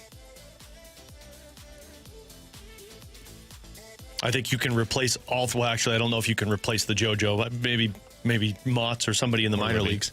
Who? Libby could also. Yeah, there you go. But yeah, I think you have a replacement for Newt. I think you'd have a replacement for May. A lot of variables there. Dude, I'll say forget it because I think at least one of these things doesn't happen. Newt Barr, it's entirely possible they hold on to him for the rest of this season and then trade him in the offseason. Dustin May, I have truly no idea what they're going to do with him. I think the next couple of weeks could influence a lot of this, where maybe other teams across Major League Baseball look at what's happened recently and say, we're not giving you significant assets for that. Yeah, he was good for 2 months, but look at how his body's breaking down. Got hit off of the ankle, had the back issues coming off of his complete game, was not effective with his command in his most recent outing. We've seen like 4 out of his last 5 starts have been weird in one way or another for Dustin May. So it's possible if things continue sliding in that direction that teams across Major League Baseball don't value him as much as the qualifying offer, in which case the Cardinals won't trade him. And do they then just bring him back on the QO and don't extend him either? I think that's entirely possible. So he's the one to me that has the widest range of outcomes. I have no idea what to do with Dustin May as we approach this year's deadline. Yeah. No clue. Kind of where I'm at as well. I just think if you're moving those guys, I think you're going to move Dustin May as well to get the most back you can in return. Dustin May, 13 earned runs over 11-plus innings since that one hitter. Not great. Yeah, it's been really weird. And a lot of it is, I can excuse it. I can explain it. We can call it whatever we want to. It hasn't been good enough. He's got to be better. He's throwing it because he doesn't want to be traded. He wants to stay in St. Louis. With Alex and Bradford, I'm BK. Coming up next, Sportsnet said the biggest question of the Blues offseason is this. Alex and I don't even view it as a question any longer. We'll talk about that next year on 101 ESPN. 101 ESPN is powered by Kaufman Townsley, St. Louis's injury lawyers. Call 314-777-7777. That's 314-777-7777.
Start your day with the morning after on 101 ESPN. Get in the know first on everything St. Louis sports with Tim McKernan, Doug Vaughn, and Martin Kilcoy. Listen to TMA weekday mornings from 7 to 11 a.m. on 101 ESPN. The morning after is presented by Brown and Crouppen Law Firm.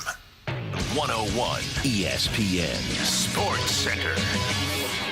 Walker steals spotlight from Schwarber. Good afternoon. I'm Bradford Bruns. Your Sports Center update is powered by Saliga Heating and Cooling. About 15 hours ago, Cards right fielder Jordan Walker claimed the first home run derby win in franchise history. Number 18, staging a dramatic finish, hitting 6 consecutive dingers to best Philadelphia's own Kyle Schwarber. Tonight, Walker gets another major platform, MLB's 96th All-Star Game. Fellow Redbirds Ivan Herrera as well as Riley O'Brien also present for said festivities. 101 ESPN's coverage begins at 6 o'clock post Fastlane. Soccer World Cup semifinals kicking off shortly with France-Spain. Tomorrow, England will battle Argentina. This Sports Center update was delivered by Saliga Heating and Cooling, a Daikin heating and air conditioning dealer.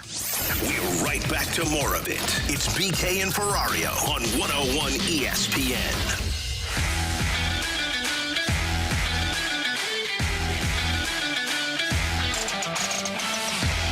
Alongside Alex and Bradford on BK, you've got BK and Ferrario here on 101 ESPN. Do you still have any doubt about Jordan Binnington's presence on the roster for the upcoming year? Because for Sportsnet, that was their biggest question that they had for the rest of the offseason. Well, that's a good thing for the Blues, then, I would say. They put together their one lingering offseason question for each team the rest of the offseason. And for the Blues, it was, is Jordan Binnington going to be there on opening night? My answer is yes.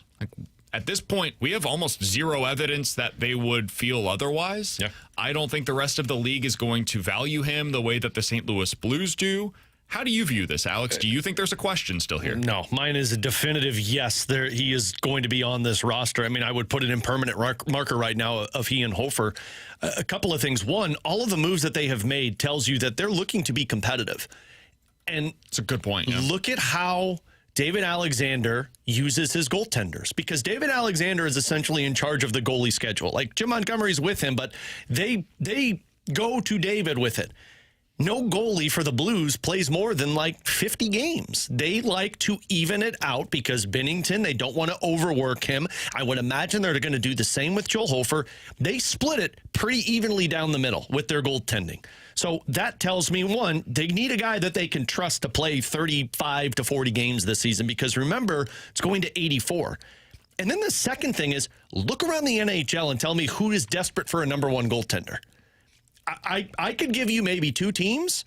Carolina, because I think they would probably like to have somebody with a little bit more experience, but they just want a freaking Stanley Cup with Brandon Bussey, and Kochetkov is somebody they really value as the next number one goalie for them.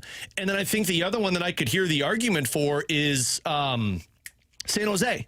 But they've got Oskarov there that they see as their future number one. So a team isn't going to pay the price that the Blues set on Jordan Binnington, especially if they don't need desperately a number one goaltender. So I look at this and say, like, the Blues are coming back with a tandem of Hofer and Binnington. The bigger question for the Blues is, who's their goalie next year? Because I don't think Binnington is going to be back once he hits free agency. For 27, 28 for that season. Yeah, and that's something like, maybe it becomes Romanov. Maybe it becomes a guy that they trade for. Maybe they sign somebody in free agency to start 30 games for him, and then they're back into the mix where they were with, like, Chad Johnson and all of those other guys where you're just cycling through a new goalie every offseason. I trust the Blues to figure that out, because I think they've shown a good ability to find somebody that can give them adequate goaltending. So I'm not overly concerned about that long term. But for the upcoming year, I totally agree with you, Alex. I think that their actions have shown us this is a team that's trying to contend for the right now, or at least compete for the right now. It's probably a better word for it. Yeah. And if you're trying to compete, the best way to do so for the upcoming season is with Jordan Binnington as your clear-cut number 2. I think we've seen a changing of the guard here. Ho for 1, Binner 2. But if that guy's starting 35 games for you, you're in a pretty good spot. Yeah, Jordan Binnington last season started in 54 games. Prior to that, 55 games. The last time he started in 60 games was in 2022-2023. And if I remember correctly, that was the Ville Husso as their backup, where he was still a younger player. But prior to that, 37 in the shortened year, 41, 50 in 2019-2020. They don't like to go beyond 50 games with their goalies starting. And when they've got capable backups, they're going to split that pretty evenly down the middle. The other list that I wanted to get to comes from The Athletic, where they had, I believe it was Scott Wheeler, their prospects writer, who broke down the top 100 prospects that have been drafted in the NHL. And for him, just to give you an idea of what this list looks like, the number one prospect right now in all of the NHL is this year's number 1 overall pick in Gavin McKenna. Mr. McKenna, you're a Maple Leaf. Number 2 is Ivar Stenberg. Justice. Number 3, Porter Martone. Number 4, Michael Misa. And those are the top 4 prospects that are in the first tier for Scott Wheeler of The Athletic. The Blues' top prospect on this list was Tynan Lawrence, the guy they just drafted in the first round this year. They had him in Tier 2 at number 27 overall on this list. In Tier 3, the Blues had 2 different prospects, Dalibor Dvorsky at 37 and Justin Carbonneau at 39. And then you go down a little bit further. In Tier 5, Alex, was Adam Jiricek, right-handed defenseman at number 82 overall. I find that to be the most interesting of these 4 rankings in the top 100 for the Blues. I'll go ahead and read you the write-up from Scott Wheeler and where he's at on this list. Jiricek is a toolsy defenseman whose young career has been impacted by injuries and has had some impressive stretches internationally. He plays the game with confidence and intention and has shown ambition and even creativity at times against his peers. He has good four-way mobility, an active disposition, and balanced shooting mechanics. He has an eye for spacing and identifying opportunities. I also like his defensive habits, and he has size and ability. He breaks up his fair share of plays in the neutral zone, though he will occasionally get beaten by being a little overactive. He's capable of involving himself against his peers. He projects as a number 4 defenseman for me. Alex, I feel like I've heard much higher praise about Jiricek, both from people around the Blues and, generally speaking, most prospect analysts. This is, though, the alternative view on a prospect, which is valuable. Sometimes we get overly hyped about prospects. When you heard this stuff, did it beg questions for you? Or did you go back into your memory bank and think even more critically about it and say, you know what, no, I still feel really good about Adam Jiricek and his development? Yeah, I the latter of what you just said. I think I've read that and said that's too low, in my opinion, of Adam Jiricek.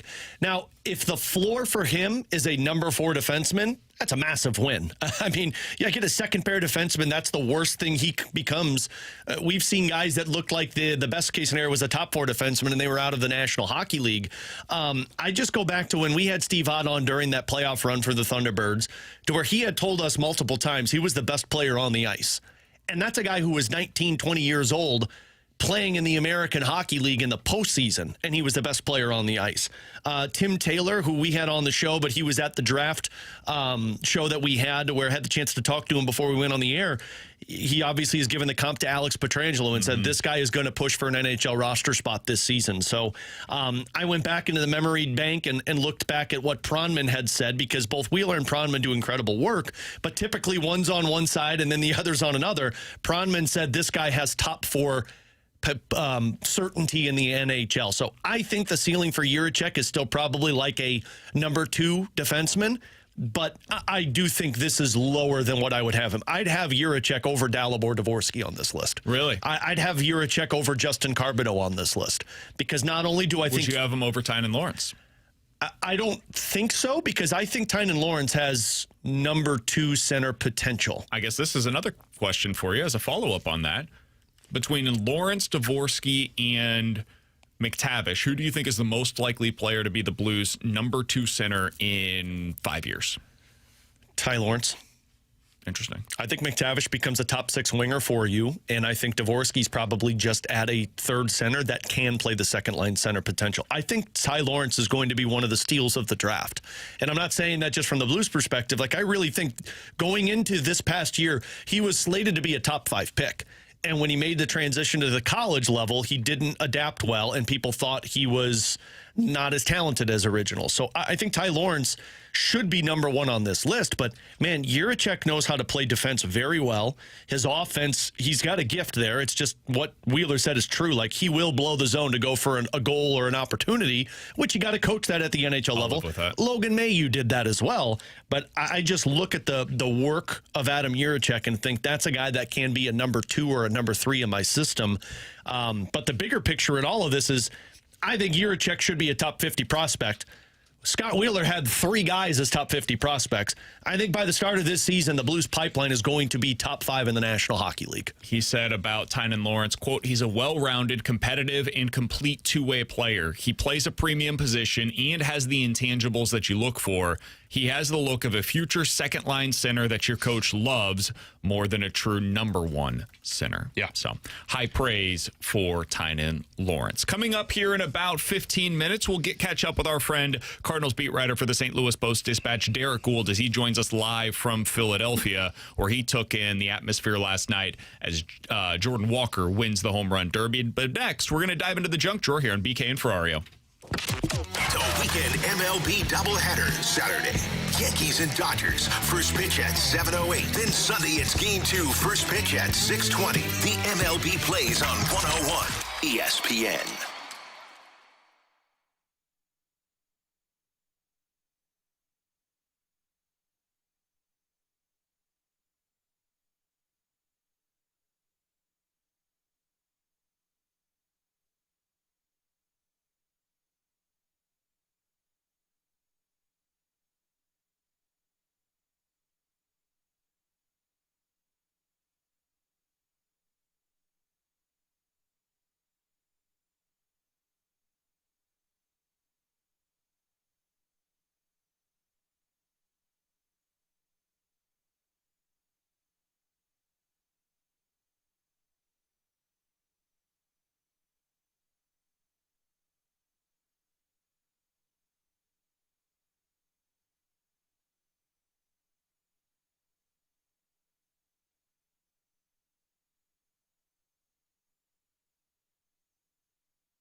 This is exactly where you want to be listening to us. It's BK and Ferrario on 101 ESPN.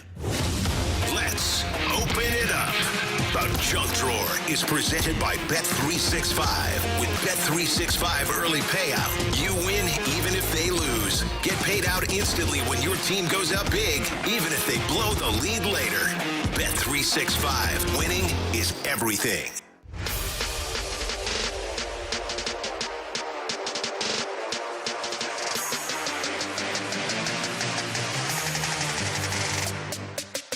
Alex, I would assume there's going to be a day where we don't do this anymore. We retire from sports radio, and we probably go on to do something else with our lives. I don't know what exactly that's going to be. Dare you. I would imagine that's probably in our respective futures. I will be the Blues pre- and post-game host until I die. I'm going to be like Dwight Schrute. I'll die in this office. Have you thought at all about what you want to do in retirement? Like, if you had to get another job of some capacity to, A, keep you going, just do something during the day. Yeah, that's how I am. But B, to make a little extra cash on the side. You know, it's not bad to have some extra spending money. Have you thought at all about what you would want to do as you get elderly?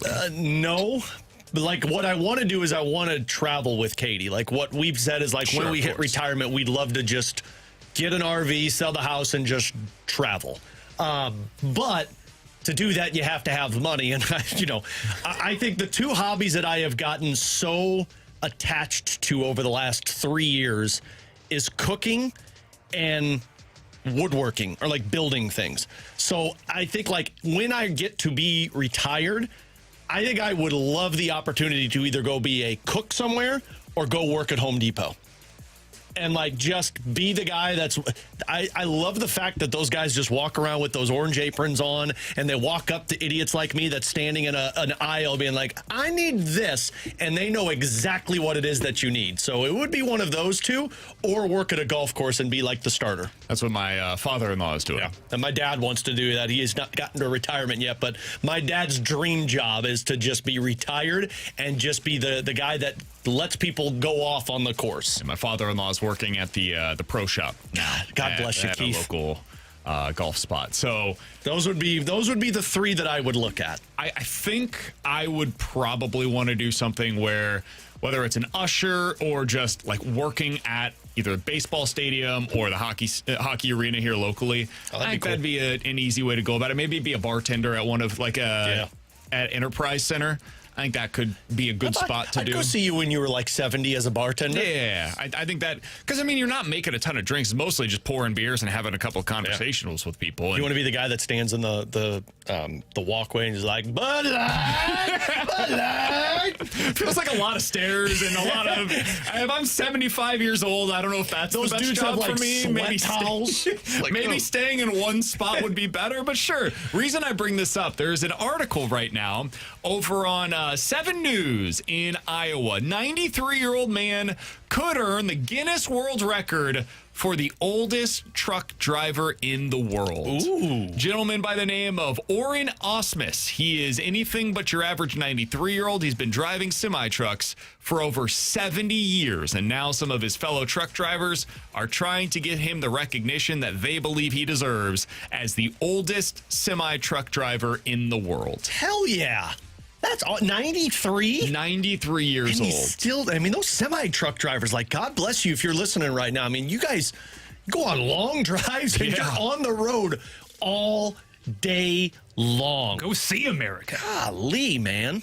That'd be a cool, if you liked driving, that would be a cool gig. Like, if you didn't have responsibilities and, like, you were single, that would be a really cool thing to where you just drive. I think you can make pretty good money doing it. Oh, too. yeah. I had a buddy that did it for 4 or 5 years, and I think he made like 6 digits doing it. Yeah, you can make pretty good money doing it if you're with the right company in the right spot, all these different I don't things. think I could drive that long, though. I think it also takes a lot of work to get it because there's so many different certifications that you have to. Well, you got to have skill, too. Think of some of those roads you're driving in semi-trucks in terrible conditions. Yeah. So, 93 years old. Here's to hoping he gets the recognition that he deserves. I just hope I'm still kicking at 93 years old. No doubt. Coming up here in about 5 minutes, we're going to talk to our friend, the Cardinals beat writer for the St. Louis Post-Dispatch. Derrick Goold was in Philadelphia for all of the festivities last night. He has seen a lot in covering Major League Baseball for, I believe, 25 years here in St. Louis. I would imagine that ranked up there among the greatest nights that he's seen of baseball as he covers the St. Louis Cardinals. We'll talk to Derrick Goold about all of it when he joins us next year on 101 ESPN. Get social with 101 ESPN. Follow us on Facebook, Instagram, TikTok, X, Threads, Blue Sky, and YouTube at 101 ESPN.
WXOS HD1E St. Louis 101 ESPN is driven by Auto Centers Nissan, home of the 30-day new Nissan return promise.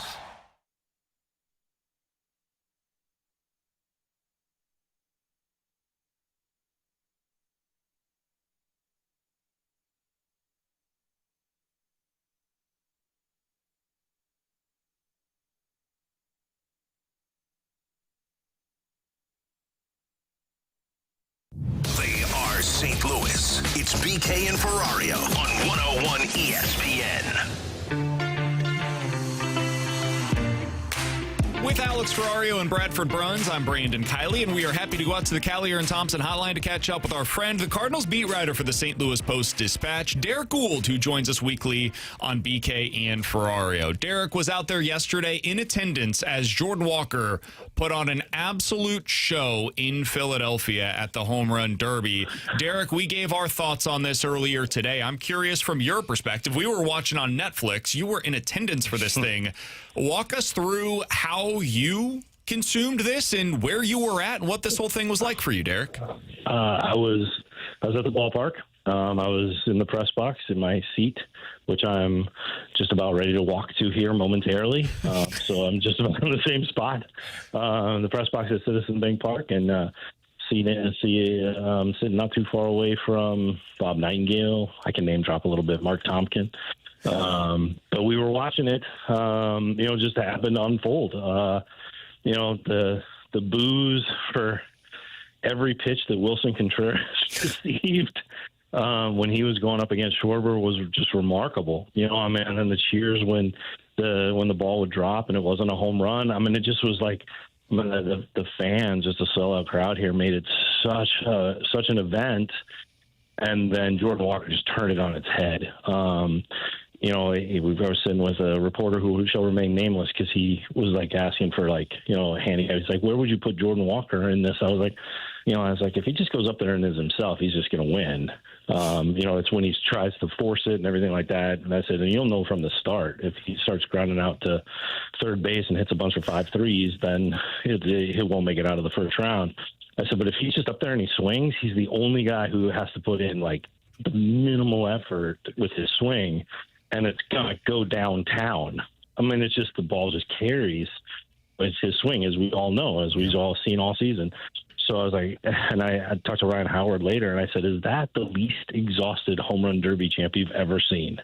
He just was like so fluid right from the start. He just pops up there, hits 13 out like it's a casual day, walk through a park. And it was pretty clear early on that, okay, well, if he doesn't break from his approach, he's going to win this thing, and it's going to be pretty fantastic. And it was every bit of that. It was a young player seizing the stage in a hostile environment and making for one epic evening.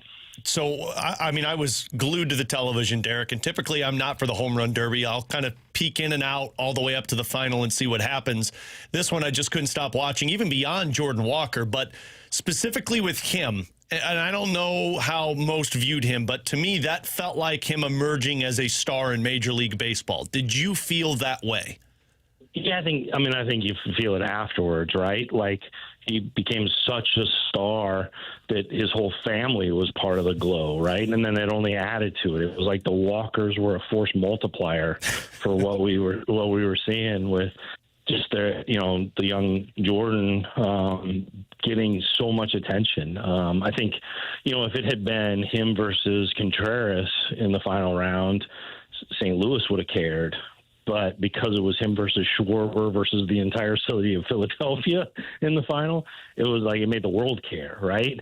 And his dad I wrote about this for the paper a little bit. His dad told me on the field afterwards, we're there. And Jordan was there talking to Albert Pujols and Barry Bonds on the Netflix show, and I'm talking to Derrick Walker. And he was telling me how he watched that final round as kind of a movie. And he was like, it's not unusual. You see the underdog come in here. I know how much this town likes it. They make a statue of the Rocky. And he's walking me through all this. He goes, except for this was like the Rocky that Philly didn't like. Rocky V. Yeah, Rocky. There you go, Rocky V. Right. And so he's like, it's such a cool moment that you have this city who's known for the underdog. Then you have this kid who's an underdog who it was one of the best comeback stories of the year, given where he was a year ago in Double-A at this time. And you're just watching it unfold. And as Derrick Walker is talking over his shoulder, I see Barry Bonds trying to get his attention. I was like, well, is it my place to continue talking to him, or you let Barry Bonds get his attention? So I figured it was right to just say, Derrick, I think someone wants to talk to you other than me. So I didn't get the full story, but I thought it was very interesting and very fitting that he kind of described it to the cinematic moment that we all associate with this town. Derrick Goold joining us here on 101 ESPN. Derrick, I'm assuming you probably, at least live, didn't see the Barry Bonds stuff because he was over on Netflix as you were, doing your job. I did not. I don't know if you've seen it since. He said it was the greatest home run derby and the greatest performance that he's seen in a derby, in part because of what you said, which is he wasn't over swinging. Jordan Walker was just going out there. It was his normal swing, and he's just kind of going, and the balls are flying into the outfield. When you hear something like that from a person like Barry Bonds, who kind of almost made fun of himself, where he was like, hey, listen, I don't just say this. I'm not somebody that hands out praise like that. What does it speak to in Jordan Walker's talent and his ability and the show that he put on last night in your mind? Yeah, it says a lot of what we probably know in St. Louis. It's just going to a larger megaphone and getting, amplified by, a guy with more than 700 home runs and more than 70 home runs in a season. It's that, Jordan has special power. If anything, like what Barry Bonds was articulating there is why the Cardinals hung on for so long and invested so much time in, and also why Jordan persisted as well, because they knew, all right, look, there is a absolute gusher of talent here if you can find a way to tap it. And that's all it takes, is just the ability to tap it and then let the talent soar. And that last night was certainly the largest audience that he's hit in front of. Certainly a lot of great players were looking at him and watching it because he had the stage to himself. There was no one else taking BP or taking it at bat in Major League Baseball in that moment other than Jordan Walker. So all eyes were on him. It wasn't like some 5:45 at Busch Stadium where there are 14 other games going on, 14 other BPs going on. There's all the minor league games on.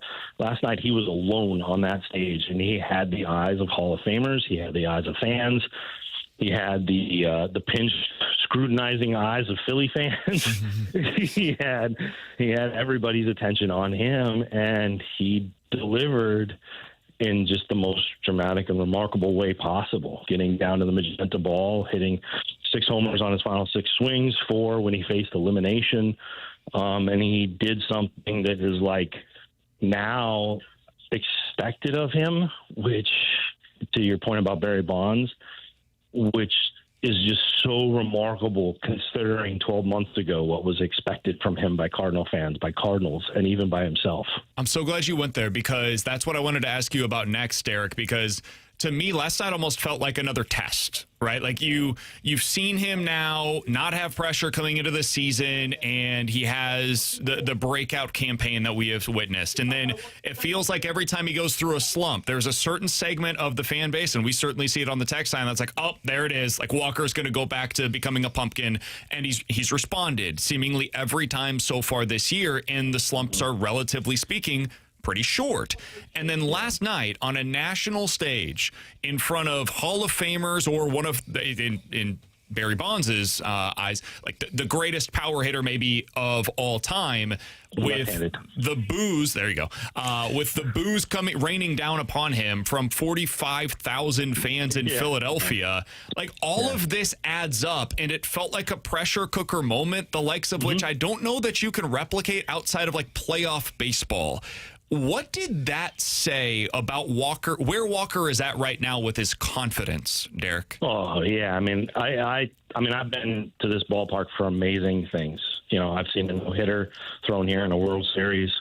I saw Chris Carpenter duel Roy Halladay, 2011. I've been here for amazing moments.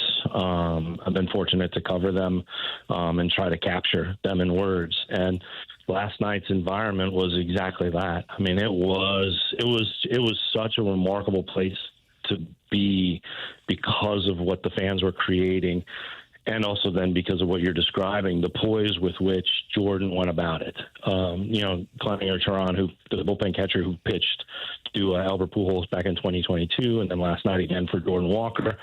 He was talking about that final round, and look, this was a new format for him too. When he pitched to Albert Pujols, it was on the clock, so it was pitch. It was volume. It was a volume play. this was a precision play, right? Because they could pause.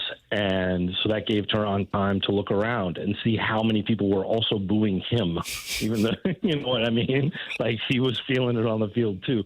And he missed low and outside with a couple. And he saw Jordan just go, yeah, that's great, man. That's not going to do it for me. He wasn't forcing it. He was his pulse did not quicken. Internally, he said it did. Internally, he said he was racing. He called Philly brutal. He was, but he also found joy in that. And his mom said that too afterwards. It was like, this game brings him such joy. And I think people are starting to see that. Cardinal fans certainly have. We saw it. I saw it when I talked to him this winter, and he was doing the work there. It dissipated a little bit there in spring when he went through such struggles. But then it was very quickly back, especially after you guys won't remember this moment where he challenged the pitch and then crushed the next pitch in spring training there in West Palm. And I think you just looked at this moment where, to your point about the poise and how just unfazed he was, that comes from the confidence, but that also comes from actually getting the results to prove that this process has worked. So, Derrick, this is the first time we're talking to you since Weatherholt, of course, signed his contract extension. I was wondering if we were not going to get to that, and then I was going to bring it up that how big a deal was Jordan Walker's home run derby that we're not talking about Weatherholt. That's wild. I mean, arguably two of the biggest maybe the two biggest moments or milestones for the Cardinals in the last 4 seasons have happened in the last 96 hours. Yeah, well, and it's funny because I'm going to ask this question not so much about Weatherholt's extension, but the potential of a Jordan Walker extension. Oh, here we go. Derrick, because, you have to imagine that's what everyone's thinking about, and I was thinking it as well. Like, you win the home run derby, you're in an MVP conversation this season. It's hard to imagine when you hear Bill DeWitt III say at that press conference, like, this is the start of us, committing to this core, that Jordan Walker isn't the next guy to get that commitment. We may not be the next one, but he's in line, right? That's part of the conversation. He's definitely, one of the guys who they would look at, they would talk to. Way different conversation than the Weatherholt extension. Let's be honest about that, right? I mean, Jordan is he's on pace to reach free agency as one of the youngest free agents ever because of when he made his debut, right? He's in that Bryce Harper type of zone for a free agent, and that is a level of riches entering his prime that the Cardinals are going to have to accommodate and understand in any extension. So you're talking about a sizable difference in financial commitment compared to what Weatherholt got just to get Jordan Walker into his 30s. Weatherholt's extension goes into, the early 30s, doesn't include an option, all that stuff. For Jordan, a similar contract of length, he would still be in what is considered like his peak years and, would be reaching free agency at that point. So keep that in mind. But he's part of this, right? That's, he's a guy who, when they look at what they want their future to be, he is the future of their offense. And he is driving in J.J. Weatherholt and maybe Ivan Herrera. And they are joined by Joshua Baez in a remarkable outfield, right? With two right-handed hitting power guys that are the envy of the division, if not the league, because it's so rare. And that's who they envision as their core. And with Jordan, it's just a costly one to put in place. Yeah, it's crazy to think about, but Walker's like 100 days older than J.J. Weatherholt. Yeah, when he's about to enter arbitration. Talk about timing. Yeah, you ain't lying on that, Derrick. That's smart. This is something that our text line asked about earlier today. I'll go ahead and just relay the question to you. Okay. Let's say the Cardinals, if they decided, hey, you know what? And this is not something they would ever do, but we're going to be reactionary here and sign Jordan Walker this weekend to a long-term contract extension versus signing him to a deal, by the end of next year. They wait for another calendar year plus of production before they make that kind of a decision. I know these things are hard to do, but I'll ask you to speculate. How much? This is what I'm here for, Derrick. It's what you love, Derrick. What do you? It's called the All-Star break. Do I get a break? No, not till tomorrow, Derek. Okay. And the nice thing, Derek, is normally, I guess baseball's a little different with this offseason, but normally you get a break from like January into February. But this year, I've got news for you, buddy. No. Yeah, I don't think a break's coming for you at all, Derek. Matt Holliday signed in January 2010. Yeah, and I think You gotta Harper update was that like calendar February, so Yeah. the offseason's a little different now, too. But Remember when Nolan Arenado was traded this past winter? Yeah. Remember when Brendan Donovan was I was traded? about to say, Donnie was post winter warm. I would assuming you were in Cabo when that happened, right, Derek? Yeah. I was 50 minutes off a flight back from Japan. Oh my God. Well, Derek, Off the plane, rubbed my eyes, checked my text messages, and went, pulled out the laptop and got to work. Yeah, now you know how we feel when Heim announced the Weatherholt extension on Friday at 2:01. come on, time. Let's get it together here. Okay, so Something. let's say they wait that extra calendar year, Derek. Yeah. Mm-hmm. How much different, if he continues with a similar level of production, how much different do you think the contract looks like? I like this question because I feel confident in saying it doesn't. Okay, interesting. Okay. What has to change is the willingness then to meet the number, because both sides know what he's worth at his full strength, right? If he performs to what his ceiling is without any step back or anything like that, if this continues, right, as a curve of production, both sides can put a dollar figure on that, right? The negotiation isn't then about that. The negotiation is about the agent saying that's who he's going to be, and the team saying, well, we want some protection in case he's not. So the dollar figure doesn't change as to what they would chase today versus a year from now, with the exception on if someone goes way off the board and resets the market, right? But with a lockout happening, that's not likely, right? That's just not. Just to be honest, it's not that there's going to be some random rebel team that's going to go out and radically reshape what those first few years of his deal is going to look like by changing the market for pre-free agent sluggers like him. Pretty good idea where he fits right now. There's a pretty good, you can see the roadmap to at least what the dollar figure is. And the discussion would be the agent trying to maximize that because he's going to be as good as everybody thinks he is. And the team saying, yeah, but what if he's not? Yeah. Where's the concern? And so I don't see it changing much. Maybe the dollar figure changes, but that's because the years change, not because of any other thing. So it's a good question because, it speaks to the timing of it, right? And the timing isn't about changing the dollar figures or changing the money or changing the cost other than, say, a year, right, of length. Where this comes in is it's the changing of the urgency and the team going, yeah, you know what, we're willing to dream on that and buy in on that, and we think he's going to be just as great, too, and let's put the dollars to that. If you're going to hate this question, Derek, I just want to preemptively say that. It's fun because sometimes the questions that I'm like, oh no, are actually the most fun to answer because they're a good challenge. Okay. So let's aim high. Let's do this. I just always like when BK prefaces it by, you're going to hate this question. Good, that's what we need to do. For what's about to come. Nolan Arenado, his extension was 8 years, $260 million when he signed it. Yep. If I set that as the baseline for a contract that Jordan Walker signs in St. Louis as the extension, do you think that is higher or lower than what the likely number would be for him here? You said 280, right? 260, 8 by 260. That is remarkably close. Okay. Again, toggle the years a little bit, right? So you 8 for 260, 9 for whatever 300, right? So toggle it, and that can be significant, right? When you're adding an extra year, all of a sudden it looks a lot bigger because it tips it over to that 3 number.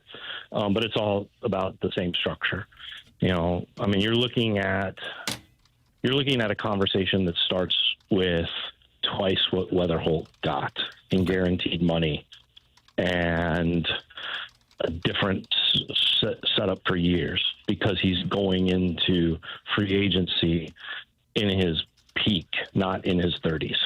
Yeah, and that changes everything. As you know, Derek, I'm not saying this to you, but like the just as the context here, JJ Weatherholt's contract starts with like $2.5 million in his salary. That's gone for Walker. Like it's already happened, and now you're talking about the arbitration year, so it starts in year like 4 of what Weatherholt's deal is going to be.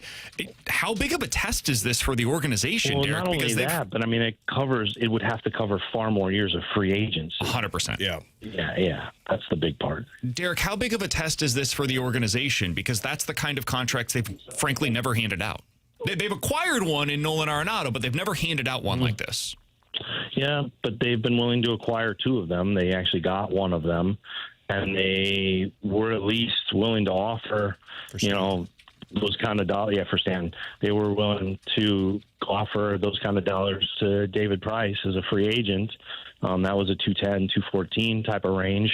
In today's dollars, that's significantly more. And the risk of doing it with a right fielder who can be a DH who's gonna age well because he's an athlete and his game is power, and that, pun intended, has staying power, I guess is the way to put it. I mean, that's a safer bet on the big dollars than a pitcher.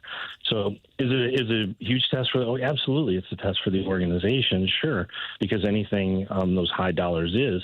But it's not one that they haven't at least explored before. It's one that they haven't finalized before, and that is the fit for your question, right? Like, do they have the gumption? Do they have the feel to finalize this one? Derek, we joked around about this at the beginning of the season, and honestly, we're having conversations because we didn't know where the power was going to come from, and now we've seen Walker have it. We've seen signs of it with J.J. Weatherholt, and then you look in the pipeline with Baez and Rodriguez and a couple of others. Do you feel differently about the source of power for the Cardinals system as a whole versus what you did at the beginning of the season? No. I don't mean to be a stick in the mud there. I don't. The question for me entering the year was the power for the major league team.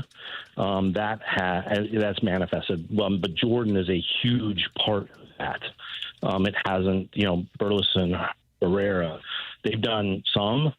But the slugging percentage as a whole, and it's not just home runs that are power. This is damage. Where is the damage going to come from? Where are the doubles going to come from? Some of those things that have yet to manifest.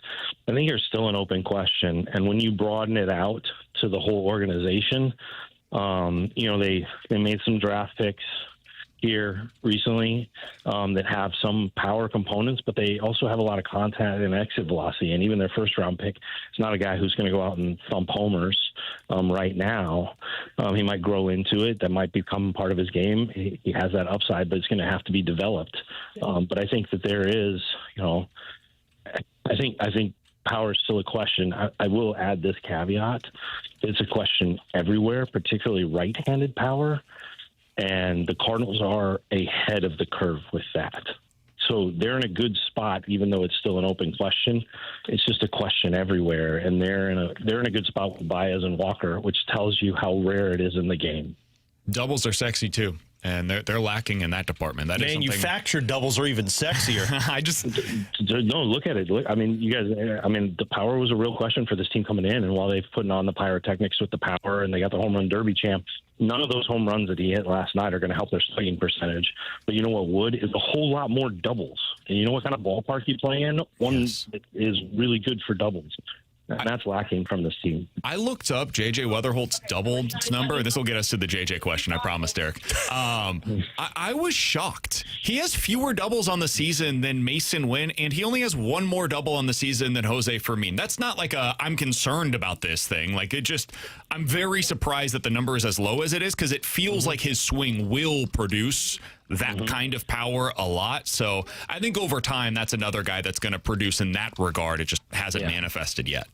It's a weird one. It just hasn't. You're right. It's like some of the things that are, you look at a guy in Double A and you're like, oh, those doubles are going to become home runs.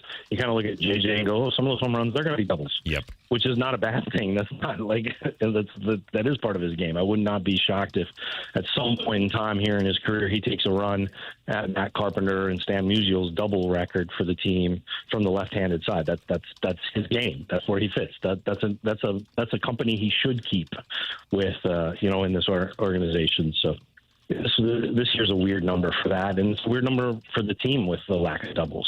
Derrick, we'll get you out of here on this. Derrick Goold joins us each and every week here on BK and Ferrario. Does fantastic work. He's had excellent coverage already from the All-Star game up there in Philadelphia and will continue to do so today. So be sure to check out stltoday.com and on his Twitter account @dgould.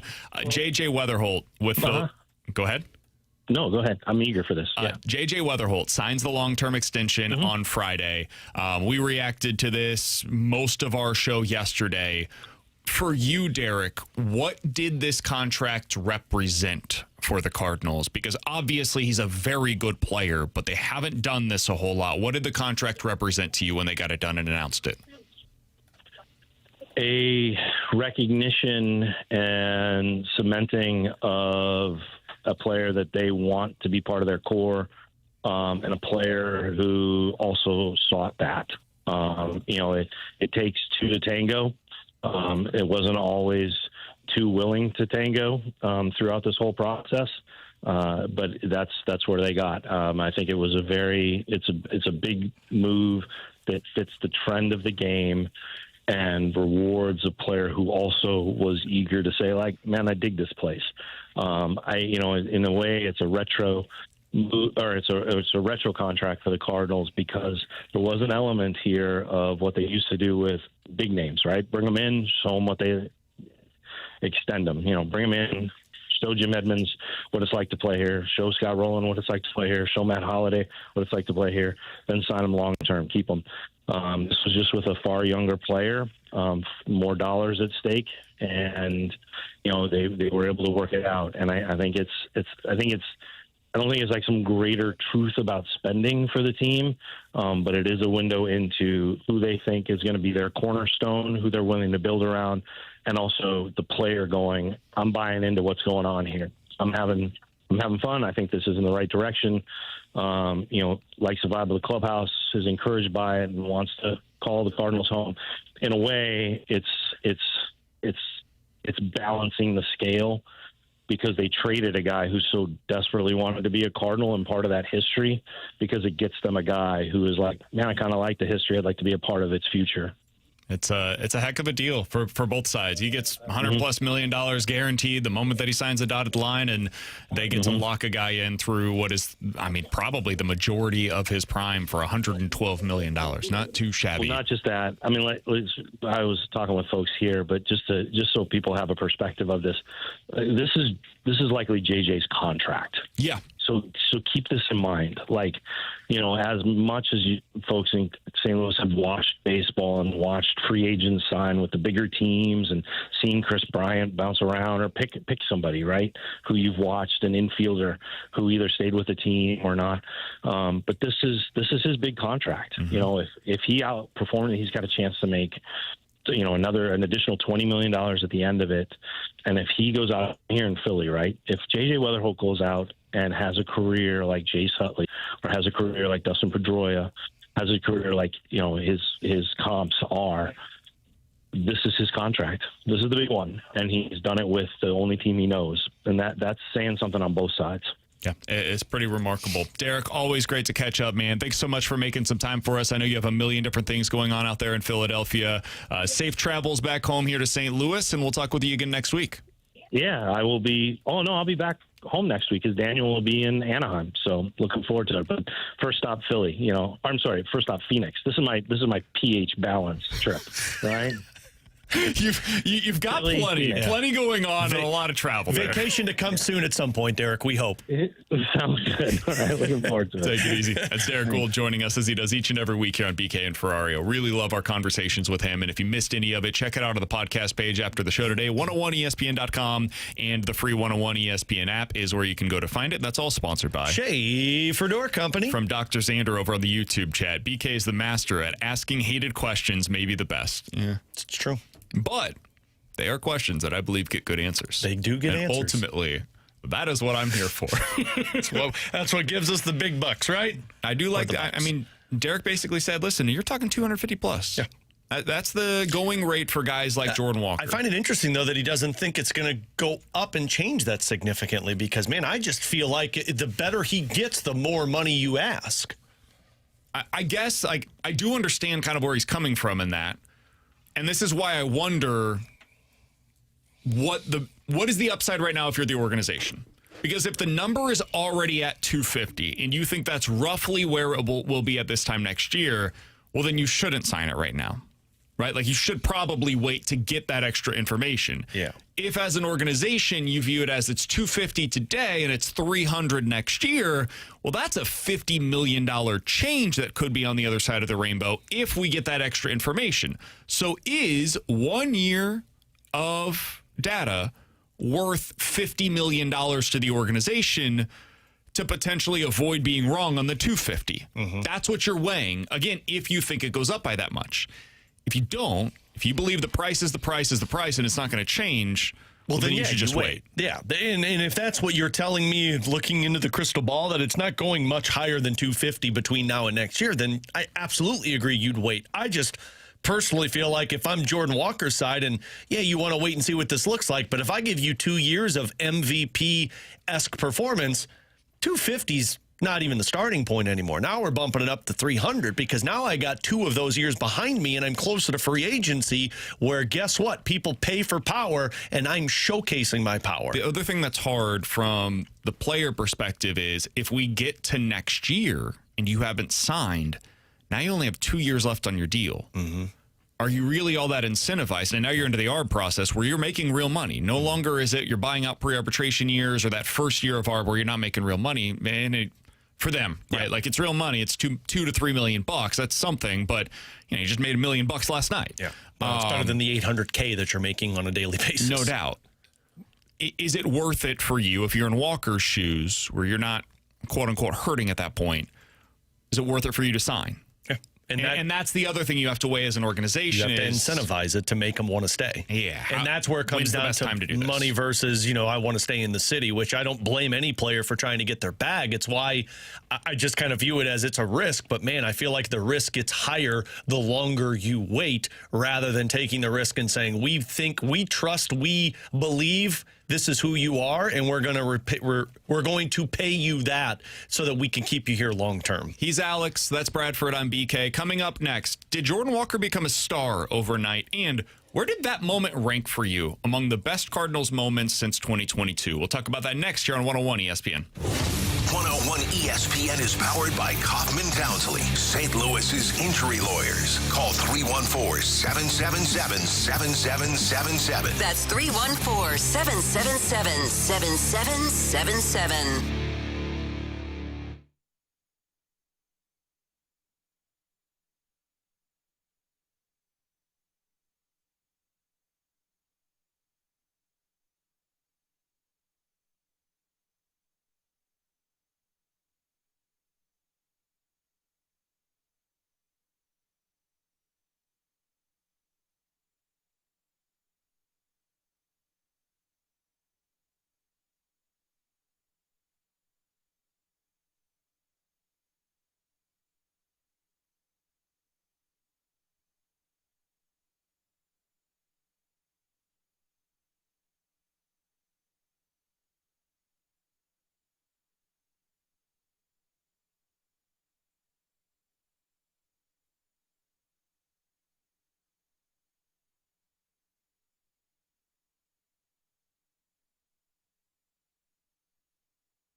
101 ESPN Sports Center.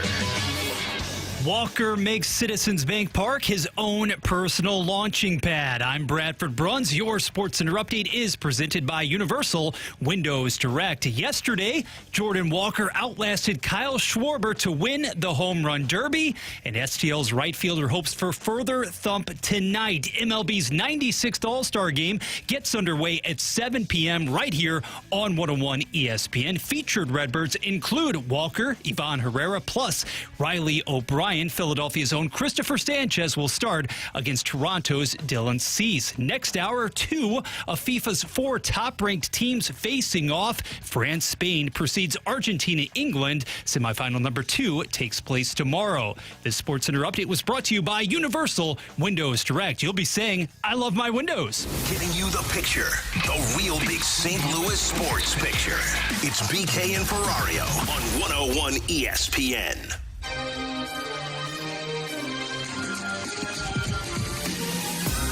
Alongside Alex and Bradford on BK, somebody in the text line just brought this up. Cardinals are having a flash sale, home run derby flash sale, Alex. Yeah? Begins today at 2 o'clock, celebrating Jordan Walker. He's the 2026 home run derby champion, first Cardinal to ever accomplish the feat. They're giving you 50% off of tickets in select locations for all games throughout the month of August. So if you're interested in going to Cardinals game, you want to take the kiddos out there, see yourself in Jordan Walker, well, guess what? You can see them take on the Rockies, the Phillies, the Orioles, or the Pirates, and you can do so in select locations for 50% off. And that's for August? Month of August, that's correct. I believe Memphis is doing likewise, at least for this coming weekend. I'm going to be picking some Sunday games for me and the girls to go to. Couple of weekend games. There's the Pirates series, which is over the course of a weekend, and the Rockies series as well. So if you want to go to some weekend games, you've got those to be able to choose from. Alex, is Jordan Walker a star? Yes. Is that what we witnessed last night? Yeah, I think so. And it's not just because of the home run derby. It's because of what he's done this season. But to me, watching him perform and then the analysis and then the sit down with Barry Bonds and Albert Pujols after, I think that was the entire league taking notice of Jordan Walker is going to be one of the next faces of the league. Like, I really do confident. And he didn't even win the Derby last year to Junior Caminero. Like, he went on display in that performance, and then the rest of the season, he continued to perform, and then everyone was talking about him as a face of the league, one of the young guys, and look, he was back there again this year. That's what it felt like for Jordan Walker. I'm going to get over, I'm hyperventilating over here. Yeah, buddy. I think he has more charisma, aura, and ability to connect with fans than Junior Caminero was. I did last year. Yeah, I'd agree with that. I think everything about last night made him that much more likable. Like, the whole thing, if I wasn't a Cardinals fan, I knew nothing about the Cardinals, and that was my first real experience watching this guy put on a show the way that he did last night. I'm captivated. I'm all in. First, he goes out there and puts on a show and looks as though he's just like hanging out, taking a few swings. No biggie. They kept going him into the batting cages, when other people were hitting. And every time they did it, I just thought back to when, Pete Alonso was doing like squats and he was like just like sitting there and he's try like, hard. Yeah, it's like, come on, dude. It's like instead Jordan Walker's just sitting there in the cage just looking around and be like, me. It's God-given talent with Walker. Like he different. doesn't care. And he looks the part, right? He's 6'6", he's 250 pounds. Like he looks like he was born to do this thing. I think his mother said yesterday after the performance where she's like, I believe he was put on this earth. Yeah. I believe he was put on this earth to do this. This is his calling. Yeah. And I agree. It sure looks that way. They tried to make it intimidating with him and Schwarber standing next with Buffer being like, let's get at it. And it's like Schwarber just dwarfed Jordan Walker. The guy's like 3 feet taller than him, and his arms are the size of Schwarber. So there's that aspect of it, right? Where that makes him a unicorn in its own right. And then there's the personality where he just plays with this joy. And that brought me back to like Ken Griffey Jr. Yep. Where backwards the backwards cap, yep. The like 7 different necklaces that he's wearing yesterday, the chains, like the button down, like it's the whole thing. The smile. It's all of it. It's the Avengers bat that he used yesterday for the home run derby. So much cooler than Mizorowski's Charizard family, glove. It's his grandma, his mom, and his dad that are coming down to do the post event press conferences with him. I've seen, I think when Harper did it, his dad was around afterwards, if I'm not mistaken. So we've seen stuff like that. I can't recall parents coming from in the stands, and maybe I'm wrong by this and somebody will text in, but parents coming from in the stands down onto the field to do the interviews, especially a grandparent, like his grandma coming in and doing it, to do the interviews with their son or grandson. Just a special moment, and it felt like a moment in time for Jordan Walker where I think his stardom, if he continues to produce this way, dude, the sky is the limit. Yeah. I think you're right, Alex. I think there's a chance this guy can be the face of the league. Like, he has that kind of potential as long as his production continues to be what it's been. Yeah. It really comes down to, do you continue? Because to me, if you go quiet out of this All-Star break and the Cardinals fall out of it, then it does take away from some of that home run derby, like Caminero last year, Cal Raleigh last year. Like, they just continued their dominance the rest of the season, and everyone was still talking about it. So that does play into this conversation with Jordan Walker, but, not to add on to your excitement and getting ahead of yourself with it, but, just think about... This is a day for that, though. Let's be real. That was beautiful last night. Think about what you said with just his presence and how big he is and how he just looks like a guy that's just going to dominate the game. And then think about what we played yesterday of Ryan Ludwig talking about Joshua Baez got a lot of Stanton in him. You could be making what the Yankees had thrown out there when it was Judge and Stanton, of you've got two pieces that you look at and say, those two guys are going to lead us to success. Now, it didn't work for the Yankees and hasn't worked because Stanton has gone through injuries. Series. I'd say that'd be a success for the Cardinals. But you looked at that pair and you said, that's what gets me excited about this team. And that's what, and I'm not just saying Baez is going to take that pressure, but that's what you're going to get with Walker and Weatherholt. Honestly, we heard Derek mention the Pedroia comp with Weatherholt. Look at what the Red Sox were when it was Ortiz and Pedroia. You now have the framework of this is what we are doing, and everything else rides with these guys. And to me, that's because you have a player emerge as a star. He's Alex. That's Bradford. I'm BK. Rewind is next. Tonight, it's the MLB All-Star Game. Coverage begins at 6. The MLB plays on 101 ESPN.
back to more of it. It's BK and Ferrario on 101 ESPN. Let's run it back with the Daily Rewind on BK and Ferrario. Brought to you by Gloria Lou, your home sold guaranteed realty. Selling your home begins at GloriaHasTheBuyers.com. If you guys missed anything from the show, check it out on the podcast page, 101ESPN.com, and the free 101 ESPN app is where you go to find it. It's all sponsored by Schaefer Door Company. You could also check us out on YouTube at youtube.com/101ESPNSTL. We appreciate each and every one of you that have done that. Be sure to subscribe over there. That'll be allow you to get our show the moment that it comes on each and every day. You'll also be able to get our podcasts over there. Last Minute Blues podcast, Redbird Report as well. And if you're interested in sponsoring either of those two, we've got some new packages that have opened up. Reach out to myself or Alex Ferrario. We'd be happy to give you some information on any of that stuff. We had Derrick Goold today. We had Jeremy Rutherford today. We talked a ton about the unbelievable night for Jordan Walker. Alex, to cap things off today, how are you going to remember what we witnessed last night? I'm going to remember it as the moment we'll look back and say this was when Jordan Walker became the star that he is in Major League Baseball. I really felt like last night was the coming out party. It was an incredible derby that I was dead ass wrong on. I thought it was going to be boring, and it was nothing close to boring. But to me, that was Jordan Walker's moment of him planting that flagpole of like, look, what you've seen this year for me is not a fluke. This is who I am, and now I'm ready to move it forward. It's weird to say that derby got me more excited for the second half than what I was probably prior. I'm so with you. I did not expect for that moment to become a thing for me, and it did. Yep. I couldn't ignore it. I couldn't turn it off. You know what? It was 6 swings that did it. Because him getting to the final was awesome. Yeah. It was really cool. Honestly, that second round is what did it for me because he hit 6 home runs in 7 swings, and I'm like, all right, that's it. He didn't even need to finish. He was like, all right, cool, I'll beat you. But for him to do it against Schwarber in the final with that crowd in that stadium, booing him relentlessly, and to get down the way that he did, it was honestly symbolic of his career. Yeah. It felt as though it was down and out and over, and nobody was going to be able to come back from that. And he was able to overcome it. When it felt like it was at its absolute lowest point, he had the greatest moment probably of his professional career thus far. That's a great national stage. That's a great comp. So for Jordan Walker, it felt like a significant stage. He lived up to every ounce of it, and it just gets me that much more excited to see what's left in the tank for him in the final half of the regular season. See if he could put together an MVP run this year, man. It'd be fun. All-Star game tonight. Pre-game coverage starts on 101 ESPN at 6. The Fast Lane's coming up from 2 to 6. We'll talk to you guys tomorrow at 11 here on 101 ESPN. I was once told you don't boo nobody, so it feels pretty good. Yeah. That's right. The Redbird Report, your front row seat to all things Cardinals. From the dugout to the diamond, BK and T-Bone go deep with the latest news, notes, and analysis. Watch the Redbird Report on YouTube or listen online at 101ESPN.com.